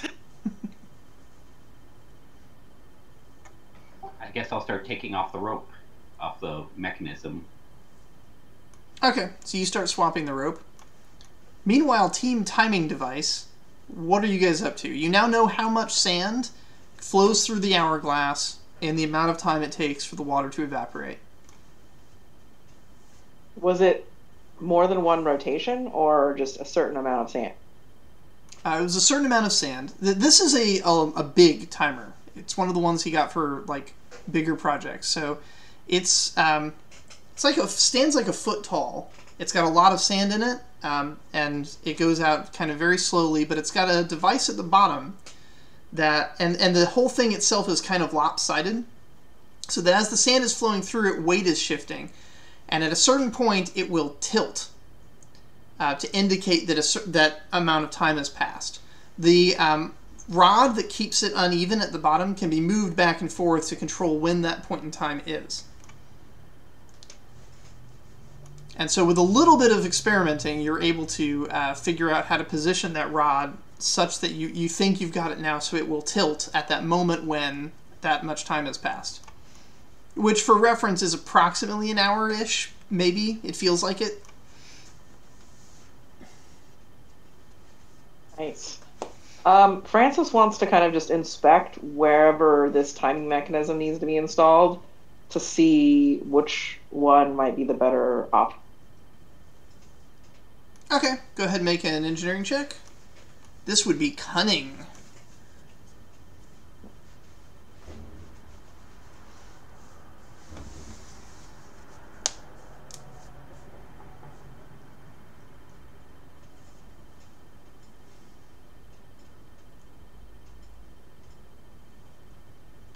All right, the fundamental problem as it stands is that you need to be able to reset it afterwards. Both mechanisms work perfectly well for basically indicating, okay, now it's done.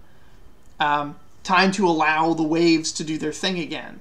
But then something needs to reset them. In the case of the clockwork one, that something is lots and lots and lots of twisting. Right? It's got to wind that thing. In the case of the hourglass, something's got to turn it upside down. And you would have to have the bar adjusted on both sides, basically. The bottom one, you've got to adjust it to, like, essentially to empty.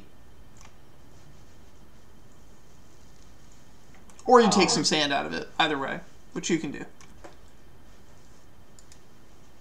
But basically, well, I mean, I guess the old timer doesn't exist down there anymore, and we just would need to actually manufacture whatever resets either of these timers. Right. An idea. You say one of the trays goes down and like to go into the water and then comes back up, right? Yes. Pulled by a mechanism that's pulled by the rope as a buoy rises and falls in the waves. But once it's completed that, a little pin pulls out so that that rope is no longer pulling the tray up. So the tray won't dump extra water on it and make it spill out over. And then when the timing mechanism completes, it puts that pin back in. That works great. But what's not working great is that now the timing mechanism is expired. And so it'll only go for one more cycle after that, and then it stops. So what I was saying is, if we're causing the sand thing to spin around, we have a small little another part of a rope to like attach to the tray that goes down. So when it pulls back up, it flips it around.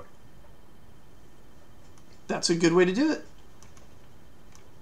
To figure out how to do that, you'll need to make an engineering plus cunning check. Difficulty 3. I got some cunning. No engineering. Yeah, I think multiple people can work on that problem. Yeah, this is the kind of project you want to have several minds putting ideas into. Oh wait, I lied. That's the other character that has a lot of cunning. This one has a lot of empathy. Whompi will give it a go. Can we use the? I also should use my pips for this, shouldn't Yes. I? So I should re-roll that. Can we use any of the tools for pips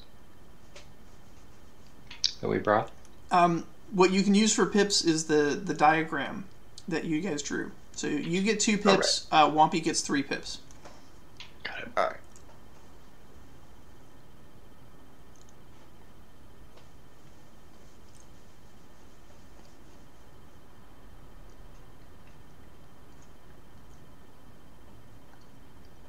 Okay. You guys have figured out a way to make it so that with the next time the buoy pulls it, it will flip it. This means that with it, every time the buoy pulls it, it's going to flip it.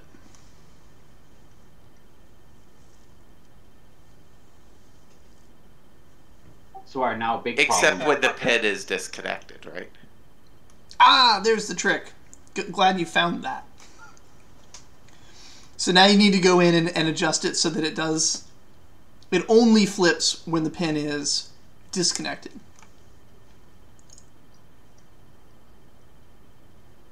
And then we need to, and also when the thing gets full.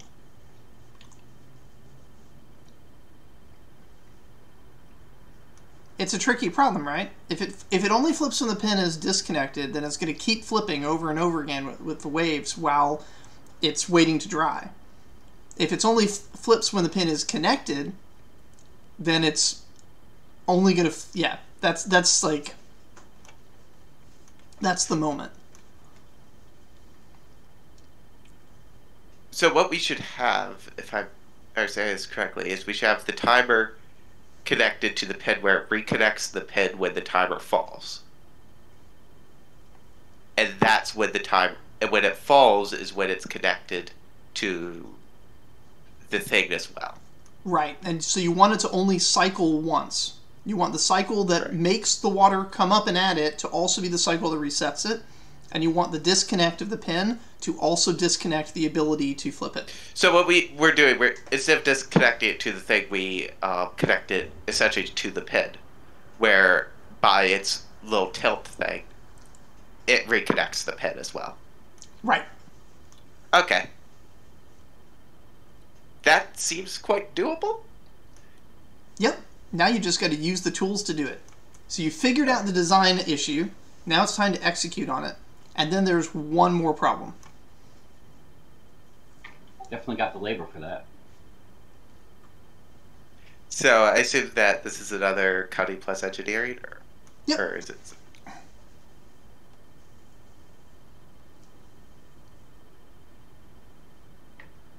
And with careful finagling, you manage to get it balanced into place.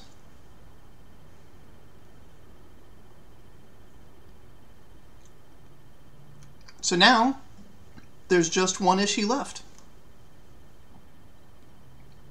When it gets full. Nope. Well, yeah, there is that too.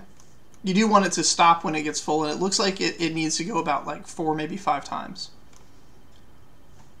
There is another glaring issue you guys haven't addressed yet.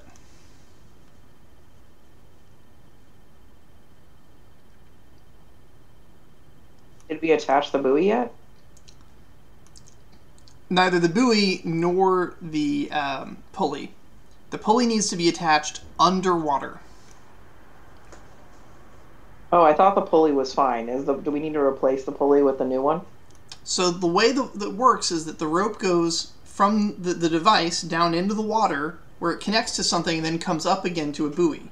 So when the waves pull the buoy up, it's pulling on the rope, which makes the mechanism work. And when it comes down again, it resets. And that bobbing up and down is the motion that makes it operate.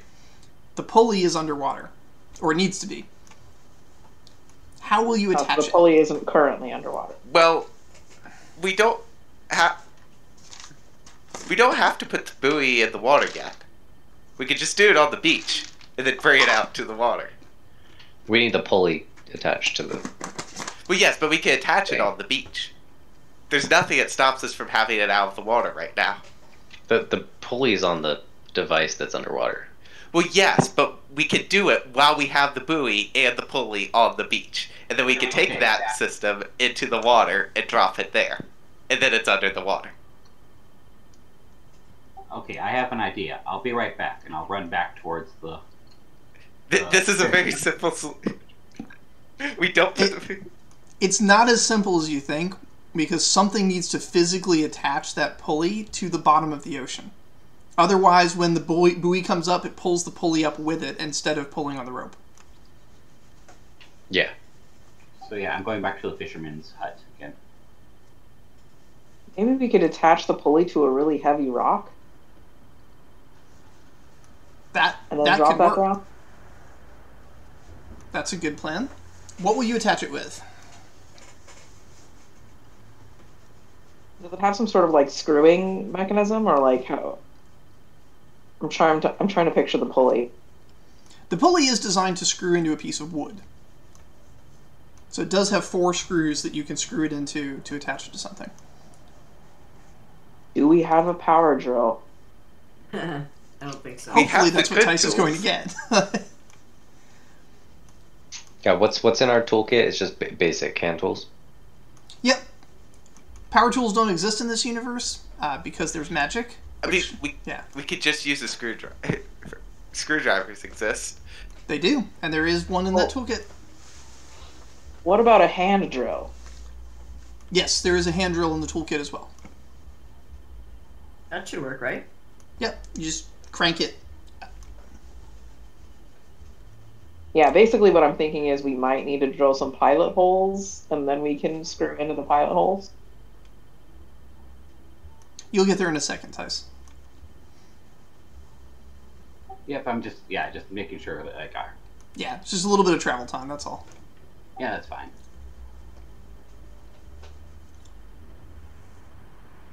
So you're going to try and put some holes in a rock, or did you want to do this to a piece of wood? Tempted to do a rock because it seems like it would be more resilient to the ocean. Although I don't know how easy it'll be to drill, so, I can try and fail at drilling into a rock. It turns out the rock is just as resilient to drills as it is to the ocean. Should have bought some masonry bits.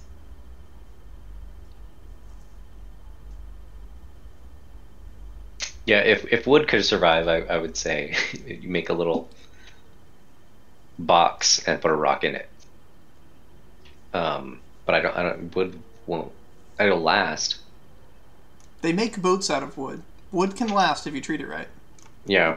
We could you could do that and then make it really heavy and then you just attach the pulley to the box. All right, Tice, you have arrived back at the fisherman's place. Or a barrel. They're like, sorry to bother you again. Londal says it's no trouble. How's your little project going? It's going well. We just have one problem. We need to put a pulley underwater. And I was wondering if we could borrow one of your more amphibious comrades to help us put it underwater, as well as an anchor. Well, along with my kids, they've all taken the cart with the fish up to the inn for delivering tonight's fresh catch. They'll be back in a bit, I suppose. Although I did say they could spend some time ashore on leave. What is it you're trying to attach?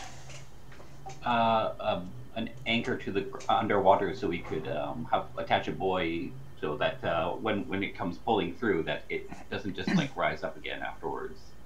Ah, an anchor. Little known fact, anchors don't have to be heavy if they're good at catching a good rock. Let me show you something. He takes you inside his shed, and he takes out this thing that honestly, it looks kind of flimsy, and it looks like farming equipment. It's like a flat blade that's bent at certain angles. Says, doesn't look like it's heavy. Though if you hold it, I'm sure you'd have a bit of challenge holding it, and it does weigh a bit, but not as much as you'd expect. He says, but if you drag it along the ocean, it catches on rocks, and it'll hold your boat firmer than anything just a weight will drop. Okay. You just have to travel with it for a short distance, and it'll catch on something, I'm sure. Okay.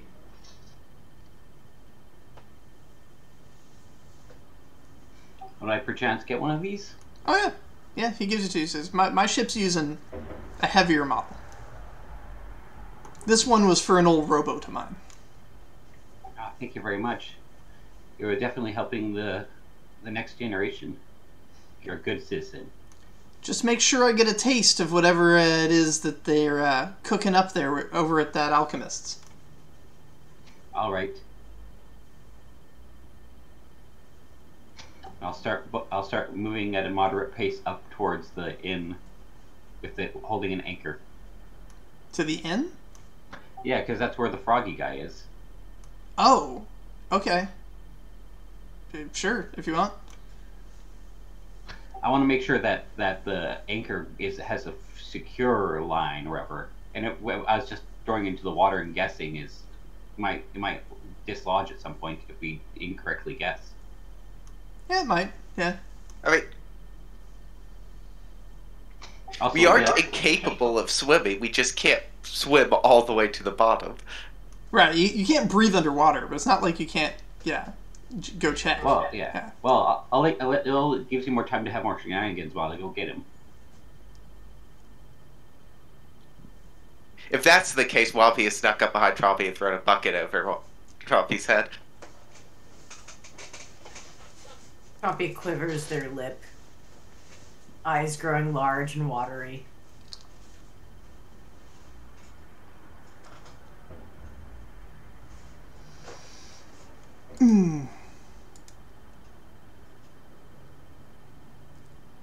Alright, while Tice is doing that, did you guys have any plans to execute? You guys don't know what he's acquiring, so... with Kyleel away, what else did you guys want to try?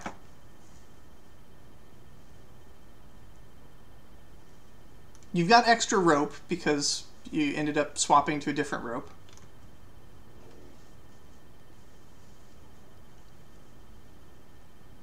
Can we just tie it to a rock?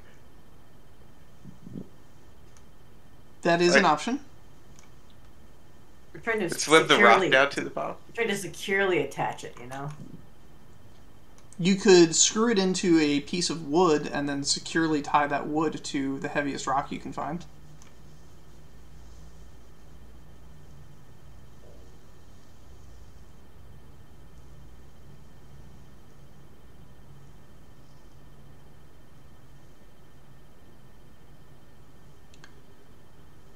You also could swim down there and see if you can get a glimpse at the original.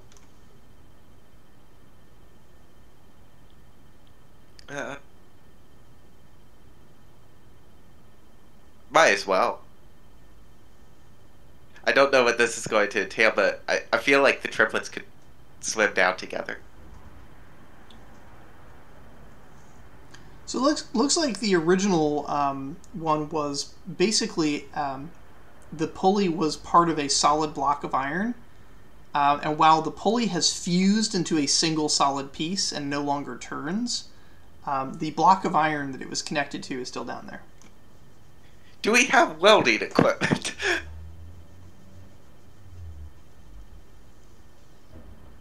You do have rope. It's like welding equipment, only not at all.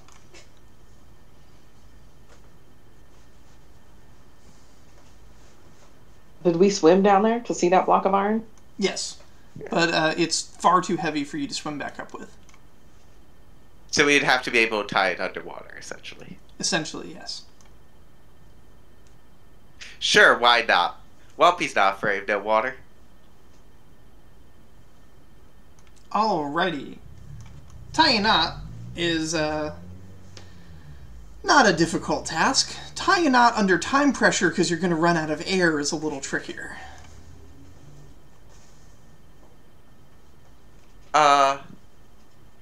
Can I use my crime for this? Yes. Yeah, tying ropes is definitely a crime thing. Now this needs to be extremely secure. So we're gonna put a difficulty of 5 on this one. It's got to be done in one trip. So if you go down there and don't get it done, your progress kind of gets erased. I need to find something to use here, because I otherwise won't have enough time. You can buy yourself extra time by taking tax against your health while you're down there.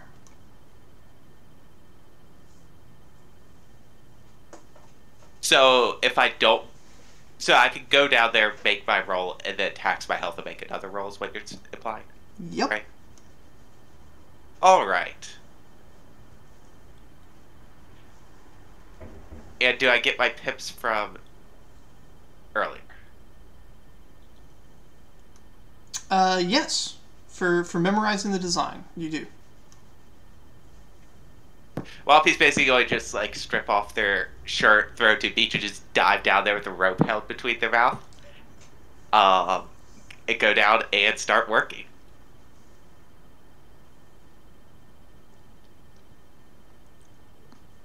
It's a promising start. Holy crap, that's an epic first roll there. If you're going to stay down there and roll again to try and get it up to 5, you'll need to tax your health by 1. I will be doing so.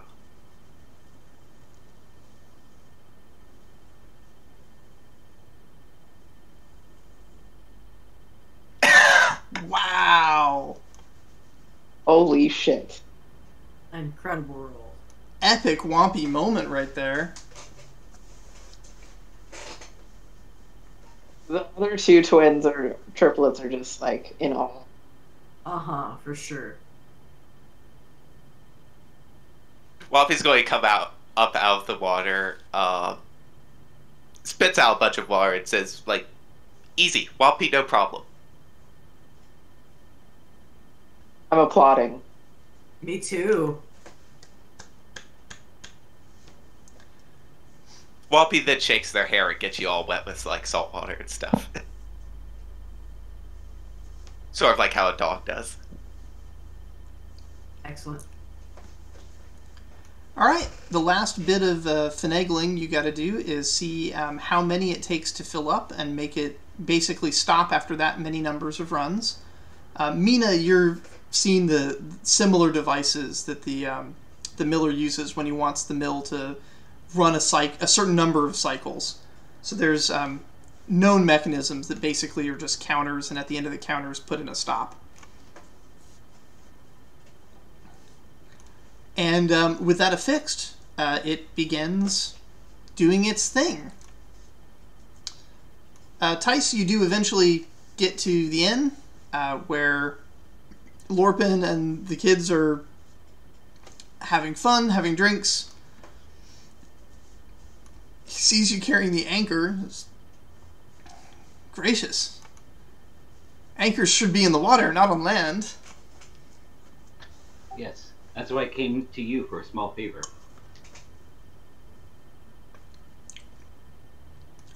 Favor, you say? Yes, we are going to make. We're fixing the salt machine, but none of us can hold it. None of us are good with breathing underwater part. We need to make sure that the pulleys put in properly and tight. And the captain gave me this weight to help keep it attached to the ground as well. I was seeing if you may able to help me make sure that the rope is all good and well, since you're also an expert sailor.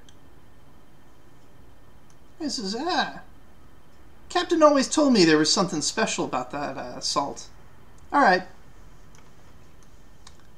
Let me hop down with you.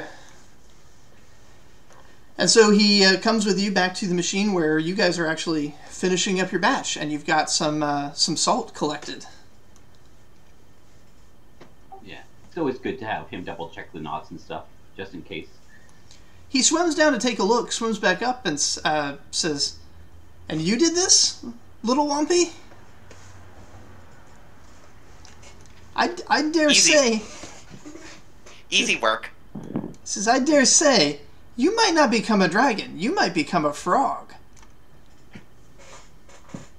He nods in approval, and the way he says frog, it's like frogs are better than dragons anyway.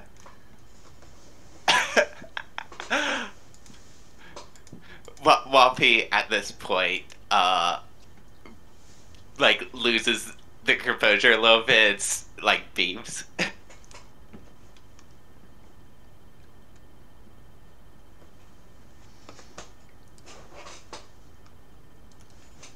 This piece of information would allow Whompi, if Whompi wants to in a future thing, select school and study with Lorpin about frogliness, and actually potentially learn how to shapeshift into a frog. I will note that down and consider it. It's an option for the directions that the character could go. Or even better, a dragon-frog hybrid. Because Whompi has the catalyst towards becoming a druid, right? Yes. Yeah.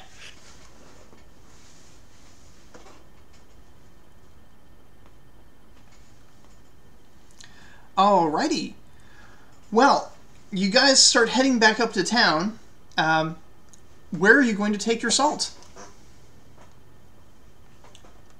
You've basically taken the tools out. All of his tools are on your belts now, and you have his toolbox full of salt. How much salt do we have, and how much can we distribute? Is that your plan, to distribute it? I thought our plan was to sell it. And then I guess who do we think will pay most for it? We know the herbalist has interest. That's what I Yeah, was the thinking, alchemist too. apparently has a thing. Also, the inn, because there's a special recipe that she knows that involves a bunch of salt. So you can take like part to the herbalist and then part to the inn. Right now you've got you have one toolbox full of salt. Where would you like to take that toolbox? There's 5 of you, so we'll put it to a vote. I feel like we've already got a Blue Moss game running with the herbalist, so maybe we could go to the inn and we'll just start squeezing as many of these townspeople for money as we can. Down, yes. Let's diversify. Let's diversify our portfolio. Exactly. Yeah, also it's treats, potentially extra treats. So I think that's 3 votes for the inn, which is all it needs to pass. Is that right? I believe Yeah. so. All right. So you guys go to the inn. Grammy looks at the wealth of salt and says, "It's working again? That's fantastic. Will it keep working?" Yes, we. Oh, you kids are a marvel. Quickly, run and show the alchemist. Tell her I'm preparing the recipe. Okay, She'll know what it means. we'll rush over there. All right, so you find Willica. Willica says, "Oh, salt. I could really use this for my experiments." Grammy says that she's making the recipe, and she said that you know what it means. Oh, that recipe. Salt has a very special property in the way that it interacts with ice.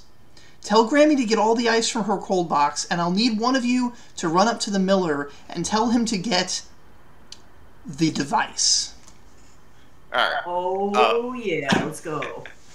Whompi is going to take off with the toolbox to the miller. All right. You arrive at the miller, who's happy to get his tools back. Yeah, obviously his toolbox is currently being used for something else, but... This has a mighty haul. You managed to fix it. Well done, young ones. Wilka says, get the device. The device? What on earth is she Whomping out of breath. Out of breath. Oh, for the salt. She's doing that? Oh my goodness.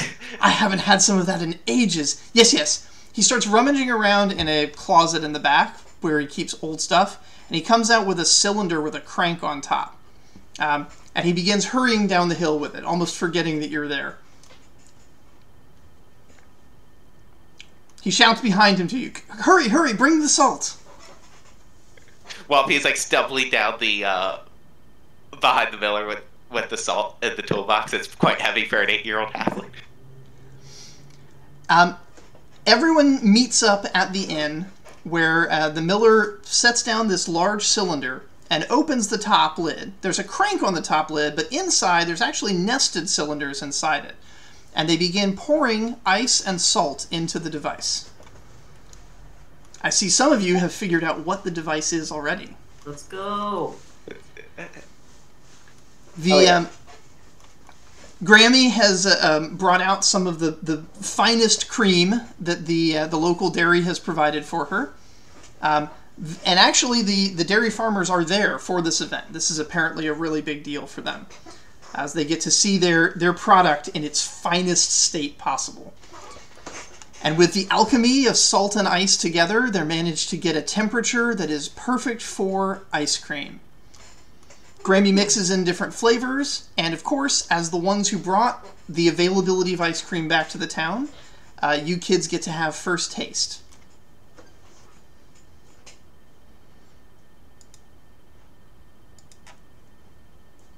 Oh God, All yes. right. It is delicious. We in our modern society are well aware of what ice cream is, but imagine for a moment that these are people who don't have immediate access to ice cream whenever they want. This is a delicacy they remember from a past time when they were able to make it occasionally because there was some extra salt. And now they have essentially infinite salt with which to make ice cream whenever they want. This is world-changing. Is there extra? There is, and Probably the adults start having their own spoonfuls. And Grammy starts mixing different flavors in to make different flavors of ice cream. She makes a chocolate ice cream that's very good, but she also makes lots of fruity and berry kind of flavors that are really good too. News of this spreads throughout the town, and one by one everyone comes out to have their ice cream. Grammy suggests that one of you should give a little speech, since you're the ones that brought it back.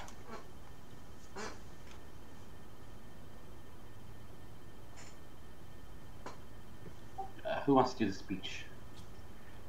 I like the idea of the 3 triplets going up there giving the speech together. I do too. Sure, In the go. course of your speech, bear in mind that you can take personal credit for it, or you can credit sort of the orphanage as a team.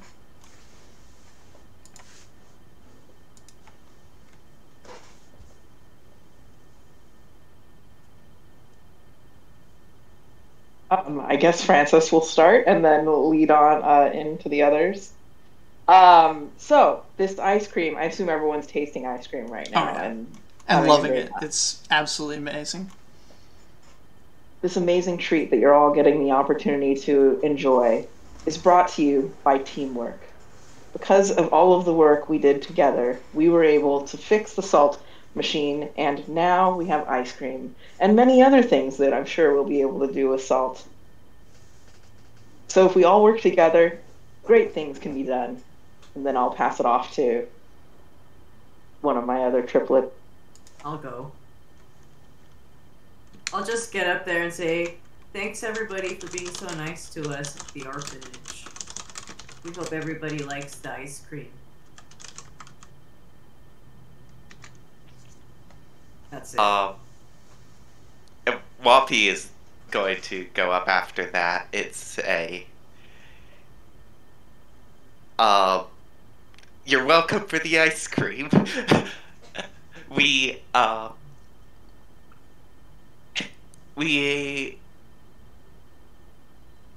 spent all day down there working on the thing. It should be okay, but it's going to need to be maintenance. Yeah, I'm just thinking the maintenance person should be paid and it should be me. Everyone laughs and applauds. Love that your speech was actually just like a job application. Yeah.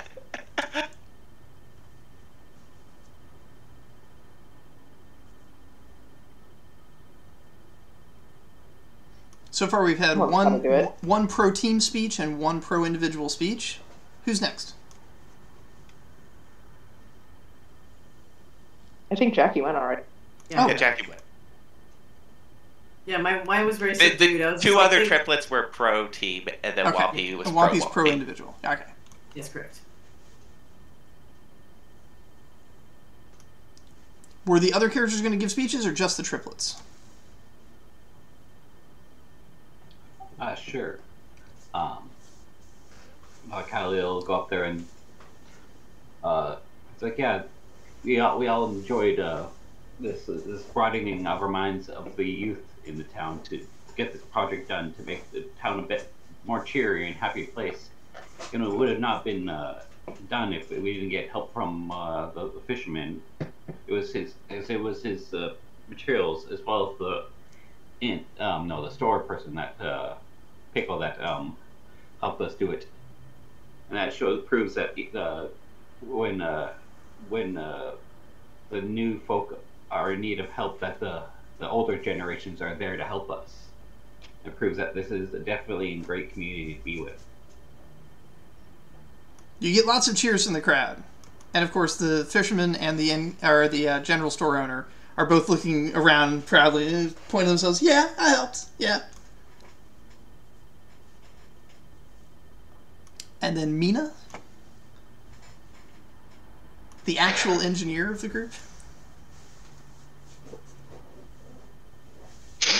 I'll just get up and say, quite simply,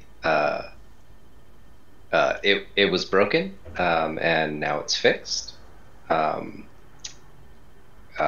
It shouldn't have been broken. So anything else that's broken, we should fix. So let us know what else is broken. Okay. So there's basically 4 people that use we's more than I's in this, and then one person that was very selfish. So on balance, on average, the town credits the entirety of the orphan population with this.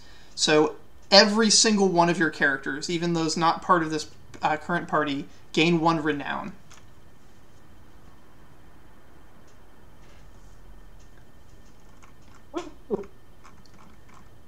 As a refresher, renown can be spent in a variety of ways, including increasing your resources and connections. It can also convert to experience points. Ooh. Yeah. Also, maybe earn to gain a steadfast companion or a signature item. Correct.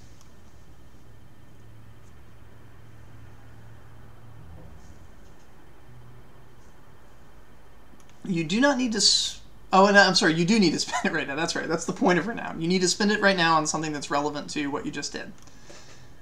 Okay. So you can either spend it to gain experience from all the things you learned during this, because this is very educational. You can spend it to increase, because of your fame, who will talk to you, by increasing your character. I'm sorry, not your connections. Or you can increase your ability to acquire things within the town by increasing your resources. Sorry, what was the experience one? How does that convert? Let me find the exact conversion rate. Yeah. It says it's 1 to 9 on the character sheet if you type it Okay, into yeah. spread. It's supposed to be exactly enough to get a talent. So yeah. So you can either get 9 experience points, or you can increase either your resources or your connections by 1. Or you can, if there is a relevant character that helped you, you can have them as a steadfast companion. Or if there is a relevant item that you would like to become a part of your, like a permanent part of your character's identity, you may attach that item to the character. think I'm gonna go for experience points on all these. How do I do that while... Because right now it's giving me an error. It says too many traits. And I put in a renown of 1. Because you put it in the area that's supposed to be the result, not the formula. Yeah, if you go to the spent, there's a little blue thing on it. You click on the blue one. I see. For the renown. Alright.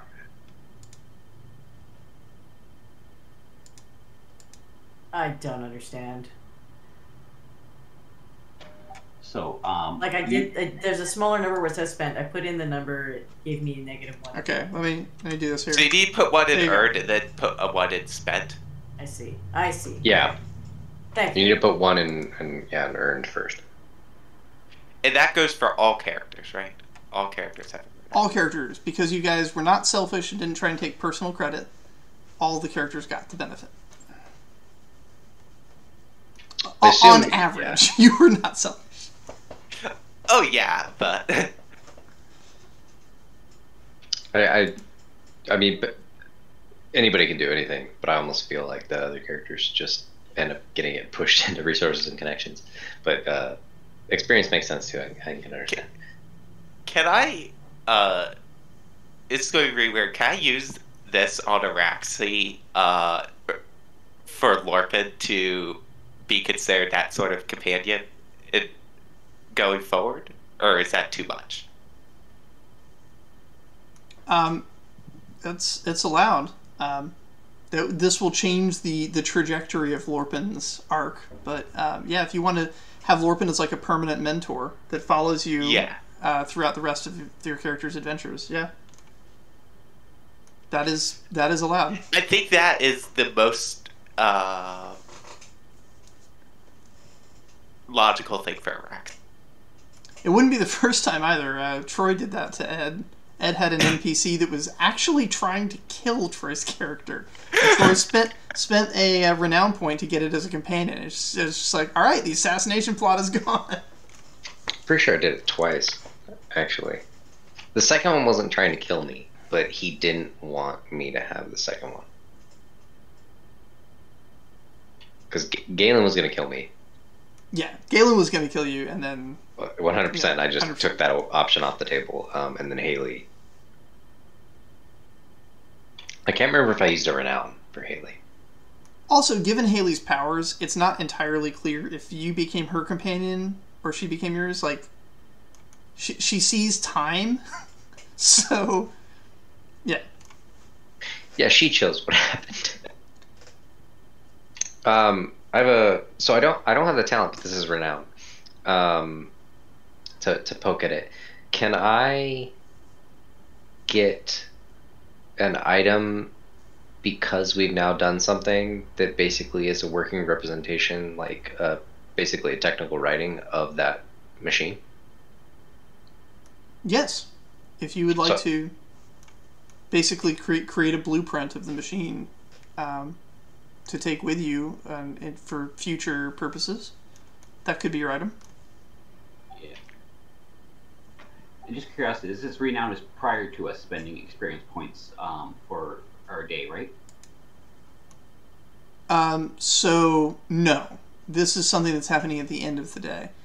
Honestly, like the point has come up, right? It doesn't really make narrative sense for the characters that weren't part of this to get experience points, but it does make sense for them to get resources and connections. Oh, damn. Okay. Yeah, I mean, you can... I know, like, the experience points are very... that's a big prize, right? But it should be something that's narratively appropriate, I would think. I shouldn't have said anything, and I apologize. Alright, no worries. You What can all about for just any be of the instead. characters? Characters that What? went on the adventure surely could.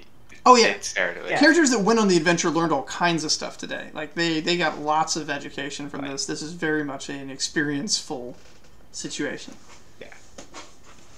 What about characters that were at the locations that the characters that were mischiefing visited? What is your specific example?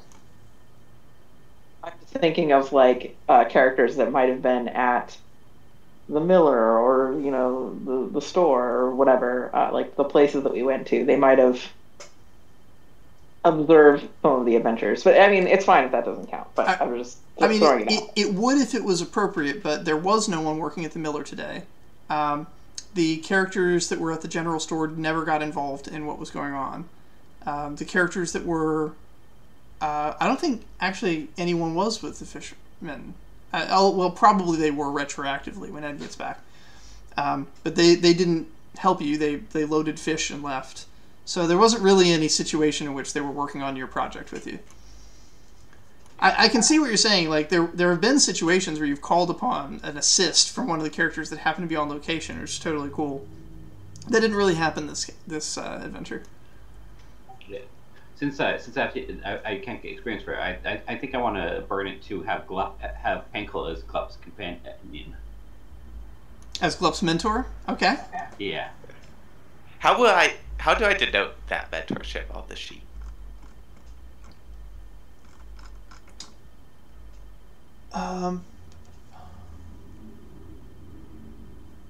You should put them as an item. Oh, I found or... it under bird. For now, maybe bird to gay status parasitic dragon. Okay. But where to put the actual character as a companion? I'd probably do it as a talent, honestly. Like you could do it as gear or items. Well, if we do it as a... Oh, there's a item to, like, denote it as not counting, right? Yes. If you do it as a talent, then just put a check mark in the next to the 0, and it won't count. So I just put it as mentor Lorped with the check mark. Yeah. All right.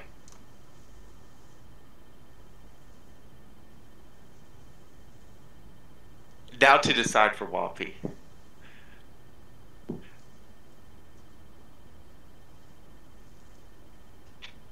If we did, if I did a blueprint, would it be? So basically, it'd be a technical writing thing, like something. Just I think it would just make sense for my character to narratively have it. And it would be like what quality? Initially, from the drawing, it would be quality 2, but that is not going to stay quality 2. You'll be able to upgrade that over time. Particularly if you start using the school action to learn more about engineering. You'll be able to upgrade its quality and potentially manufacture one of your own.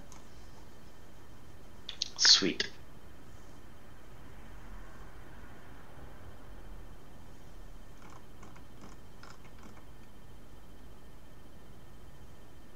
And hopefully not end up in a legal battle over copyright with the Miller. But you spent the renown, so it is yours now. Yeah, and Elros will spurn his renown to have Cam as his mentor. Okay. That makes a lot of sense, actually. Also, I could just do the timing mechanism we made, and then that would be fine. And that will have a lot more broad applications than just harvesting salt. There's a lot of things that can benefit from accurate timing mechanisms. Yeah, I'll gear it toward that instead. And I assume it can be adjusted, but it'll basically be a timing, I don't know, timing mechanism blueprint. Yeah. The key innovation in your mechanism is that it's cyclical, meaning that it counts out time and then resets when it completes. Very few timing mechanisms can boast such a feature. It'd be really good for making bombs you want to go off more than once. Like a set of bombs. Yes, let's hope Azafu doesn't encounter this.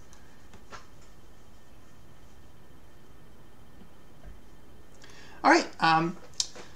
Let's go through our closing. So when you get back to the orphanage, of course, all of the orphans are also having spoonfuls of ice cream, because word has traveled, and so has the gift of ice cream. You're greeted to great cheers, and everyone wants to know what happened and how you managed to make the ice cream happen.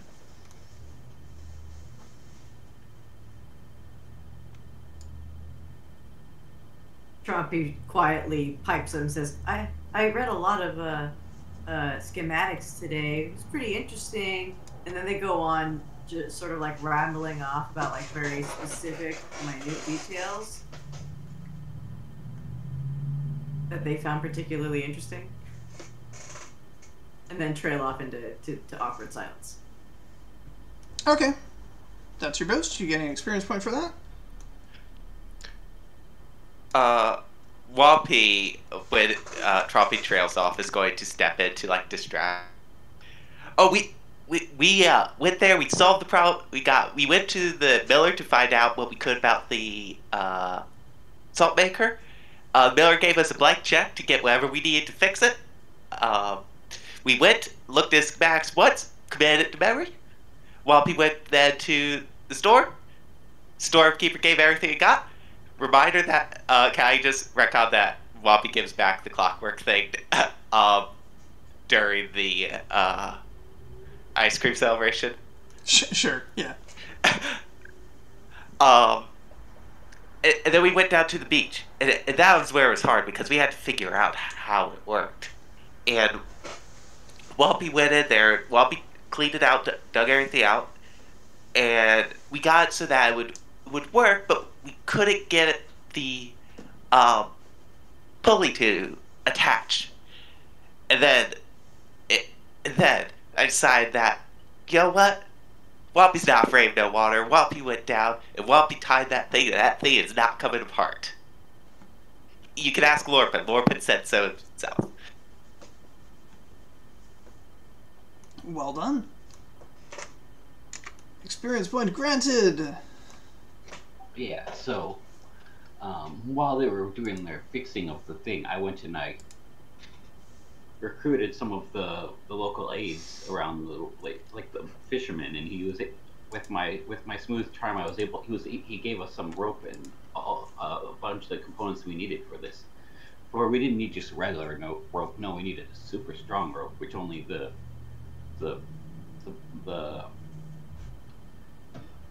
captains of the sea would have the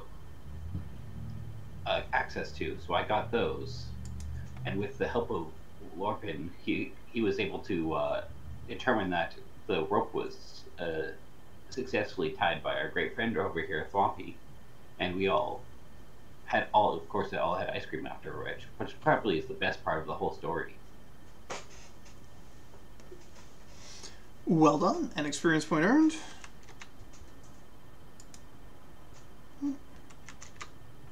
There we go. Did I accidentally type that in 2 places?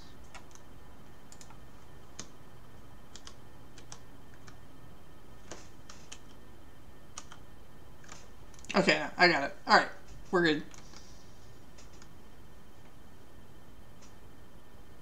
Troy?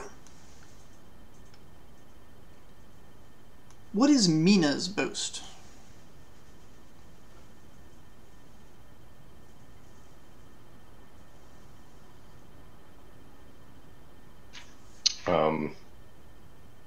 So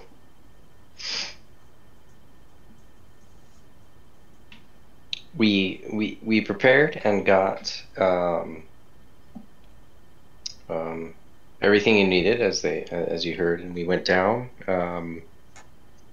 and down to the beach to start work, and we meticulously put together a plan to not only do things bit by bit, but to measure things together.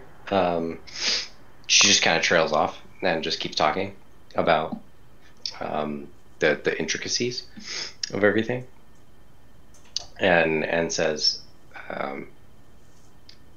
coming back, and we got it working, and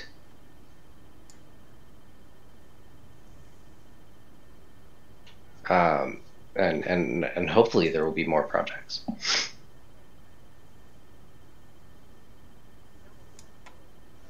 Well done.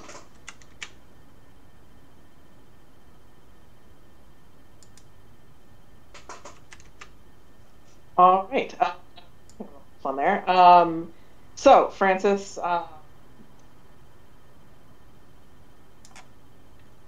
wants to kind of focus on how at the beginning we got some cookies, because every good adventure starts with cookies. And once we were fueled up on cookies, we headed over to the miller so that we could learn more about the salt machine and how it worked, so we could try and fix it. And from there, the miller pointed us in the direction of the library, where we found the schematics for the salt maker, and we did our best to memorize those and draw them up.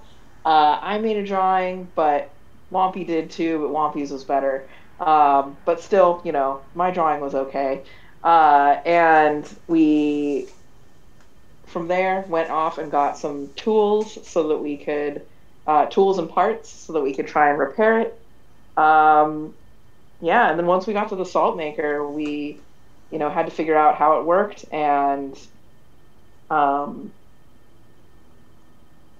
one of the important things that we did was figure out how long it takes for the salt to actually dry up, and for the water to dry up so that the salt's ready to be harvested. So we had to do that with the sand clock, and then, you know, other folks were helping get the pulley and rope in place. And yeah, once we got it fixed, we all got to eat ice cream, which was pretty cool. So we're glad that you guys all got to have ice cream too. Pretty cool indeed. All right, you get your experience point. Miss Mabel says, you brought back one of the best parts of my childhood. I remember having ice cream years ago. Thank you very much for doing that. And she presents each of you with your own bowl of ice cream that she saved, and they are the exact same flavors as the cookies you selected when you were at the inn. Oh God, yes.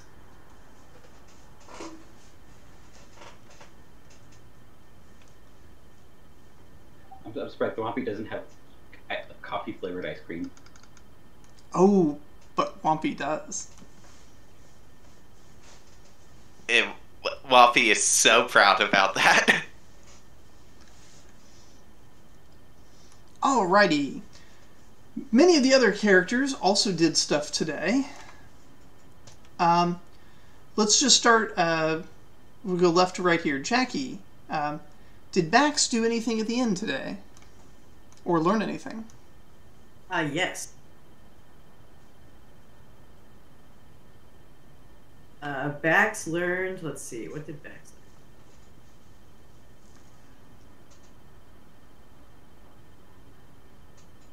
learn? Oh, I forgot to spend the points. It's the innkeeper, right? Yep. Survival and unarmed. Point to me. Ooh.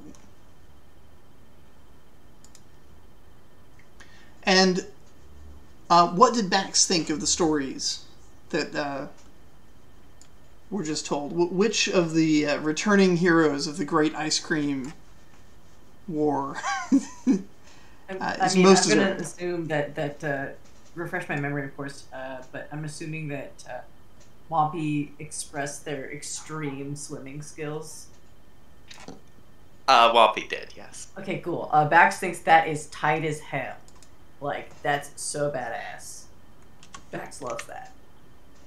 So, point to Whompi from Bax. For Awesome. Leica, Leica spent the day with the sheriff. Did Leica learn anything from the sheriff? yes, give me a second. I accidentally closed this one. I believe leadership was what I spent my points in. 3 points in leadership I spent to get to level 2, and a point in stealth. Nice. And which story will Leica be giving the experience point to?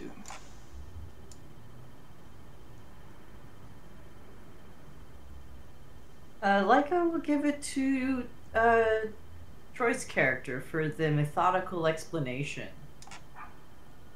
This is your engineer character, right? Yep. Yeah, I'm like, oh, cool. Like Leica really appreciates like the competence and leadership of an expert. And Trompi was there for the entire thing. Which of Trompi's teammates was Trompi most pleased by? Francis for helping me focus. All right. Kristen, Francis was also there. Which of Francis's teammates were most helpful? And most deserving of an experience point? Francis is, let's see, Francis is going to give a point to Trompi for the collaboration effort on the timing of the salt machine. Excellent. Henri spent the day at the general store. What did Henri learn? He did some stuff. Let's see. Henri learned a bit about trade and also crime. Got that pickpocketing in. Of the stories Henri heard, which is most deserving of an experience point?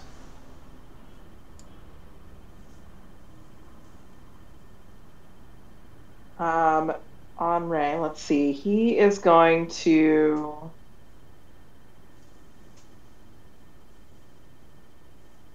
I think that Henri would have been impressed by Whompi's swimming skills.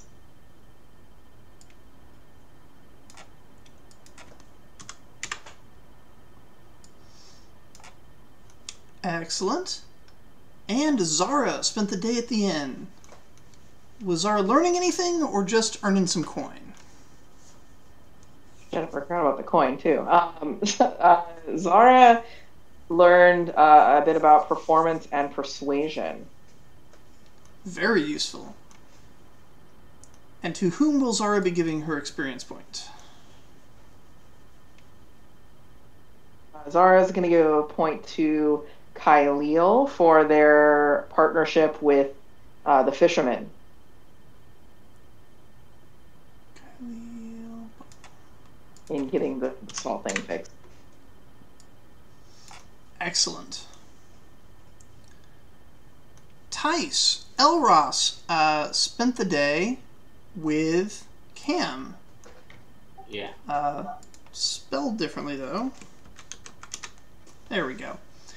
All right.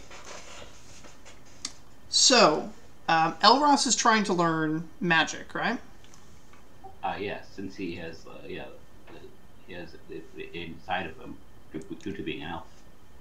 So Cam spent the day basically trying to teach you the basic cantrip, which is the fundamental building block upon which magic is learned. Without cantrip, there's no way to communicate to each other about like how you're doing the spell. So Elros gave you some exercises, and if you have an experience point to spend, you may acquire your first point of potential for etheric magic.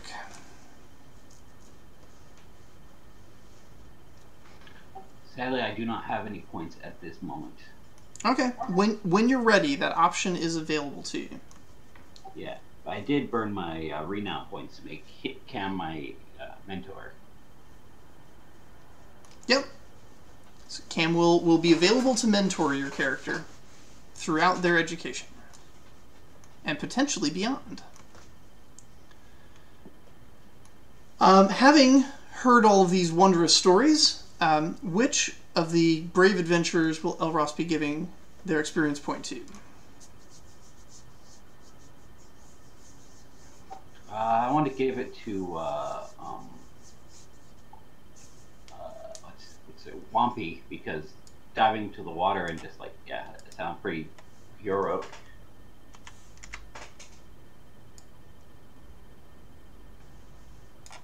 Alrighty. Glop spent the day at the store. Did Glop learn anything? Glop had a lot of experience banked. Glup learned all about trade. Got 3 ranks in trade. Oh wow! All right. And got Pankle as their mentor now. Very good. And to whom will Glup be giving their experience point?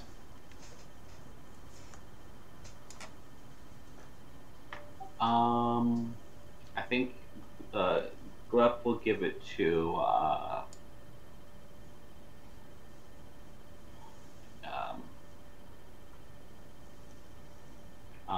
Kite's character, the one that said a bunch of confusing words. Sounded the most chaotic to me.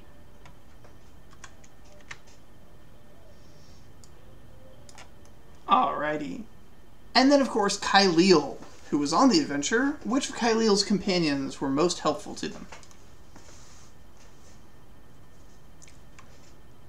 I would have to say, let's see here, most helpful. I would have to say Jackie's character for being the one that focused on the timer. Trompi. All right. Troy, Crystalsar spent the day at the dairy farm. I think possibly the first of the orphans to do so. I'm certain that was an educational experience. Did Crystalsar learn anything from them? Yeah, that was definitely the goal, to get some labor and a little athletics. That's a good place to learn it. And which of the stories did Crystalsar find most entertaining?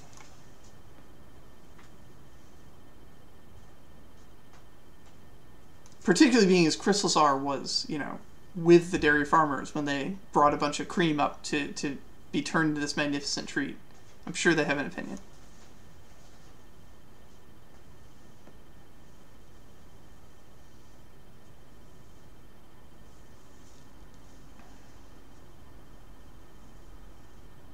Yeah, he's the one I'm having the most trouble with, trying to figure out who matched with.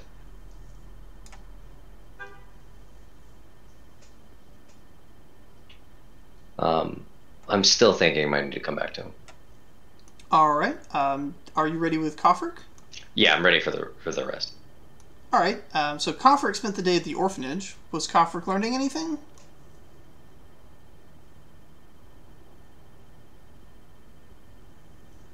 Yeah, Kofric. I did this right? Orphanage was for Basic aptitudes. Yeah. aptitudes. So increased aptitude for empathy. Ah, perfect. Yes. And who will Kofric be giving their experience point to? Kofric's giving experience to Whompi for the underwater activity, which yes did sound heroic, as someone said. And Mina, having been there for the adventure, who did she find the most helpful to her? It's funny because I'm jumping on basically the previous one, because it was Trompi for immediately jumping up on keeping track of the time when that was suggested. Excellent. Vivian, Araxi went to the tailor. Did you get a good costume? Yes. It's not a costume of Lorp because that'd be weird or creepy, but it's a costume that's like mini Lorpin. It dressed very similarly. That's how Araxi is going to dress going forward, essentially. Is it like basically like a sort of like a swashbuckler kind of costume? Yes. Yes. It's hard to even call it a costume. Like, it's kind of like just got fitted for a swashbuckler's clothing to be on a ship. Nice. But yeah, I'm going to narratively say that that's how Lorpin was charmed by it and agreed to become Araxi's mentor via that resources spent. That and all of the previous interactions they've had. Have The really fact been leading to that, yeah. most of the yeah. All right. And where will Araxi be distributing her experience point to? It's a quality 4 one, right? The costume, yes. Araxi will be giving her experience point to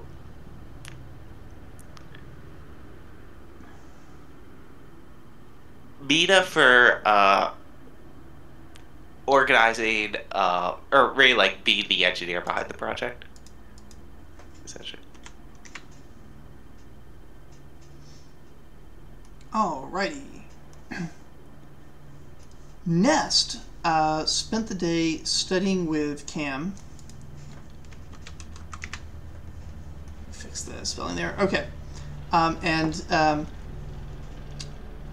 Right, so Cam is familiar with divination as a school of magic, but that generally does not occur as a wild talent. Wild talents, you find out, are typically elemental in nature. Earth, fire, water, air. Divination is unusual, but Cam is familiar with a group of scholars from an island nation called Thay that do seem to have similar abilities, and suggest perhaps further research in that may yield some fruit. Cam does also suggest that your next step, if you can't actually visit Thay, would be to talk to Miss Mabel about it, as Miss Mabel has extensive knowledge of stories and did travel relatively near to Thay once. This is shortly after meeting her, he found out that she continued to travel north and actually went all the way north of Thordil at one point in her travels.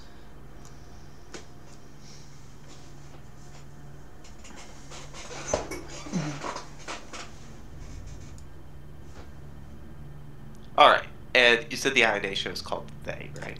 Yes, they're a little bit. They're off the coast of Talus, basically, or what used to be Talus before the demon invasion. The demons were beat back, but now there's other issues up there. It's been a mess since that whole war happened, and that war was a while ago too. So yeah, I guess not. It is several years ago, maybe a decade. I don't know. The Thars were involved in that, so I'll have to figure out how long ago it was. But in any case, Ms. Mabel did go up there at one point and was closer to Thay than to basically anybody else he's ever known. He's pretty sure she didn't actually go to Thay, but she got up there pretty close. All right.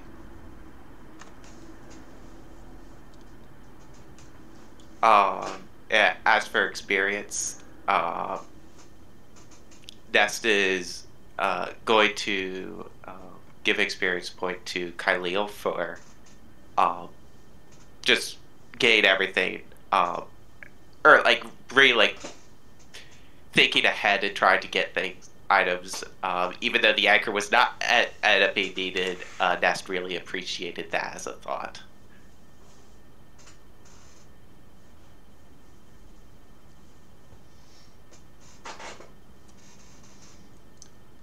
Let's see. You said Kyleel. Kyleel.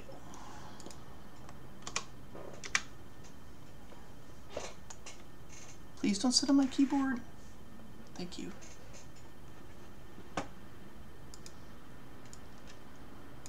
All right, and then Whompi. Which of Whompi's companions was most helpful to Whompi in Whompi's quest to become master of ice cream?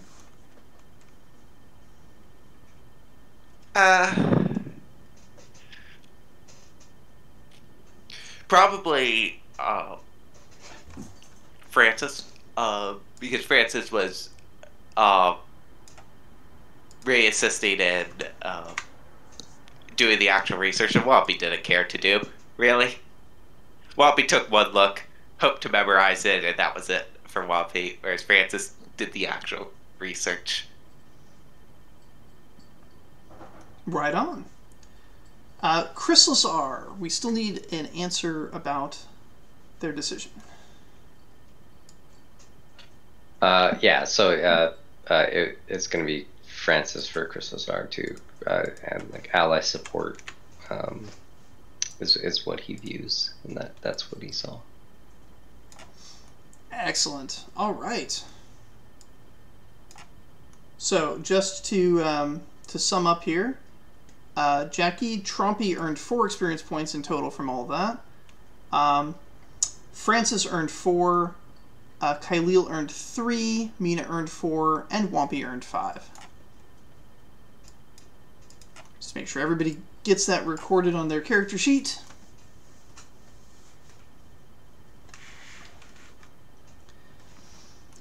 And before we close out for the night, just a quick little flashback moment for Kristen. Years ago, in Garathan, Sigurd gets word that someone has arrived at the city carrying Palladia's staff, and it's not Palladia. And we'll get more into that in a future session. Ooh. Very cryptic.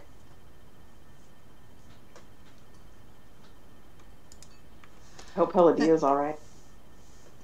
Isn't Palladia gone? Palladia hasn't been seen for years. She went south to found the orphanage for the Chaos Children. The Chaos Children are now adults at large in the world, and Palladia hasn't been seen since. But someone has just arrived in your city that you are the lord of, and that person is apparently carrying Palladia's staff. Like at large, it's a good choice of words. Yeah, exactly. My exact thoughts. Alrighty, we'll pick this up next week. I think, maybe. Actually, I don't know for sure. I think I'll be available. I'm pretty sure I'll be available. I don't know. This time of year is madness. Mm-hmm. Alright, we'll talk about it on Discord. But, yeah. Let me stop the recording.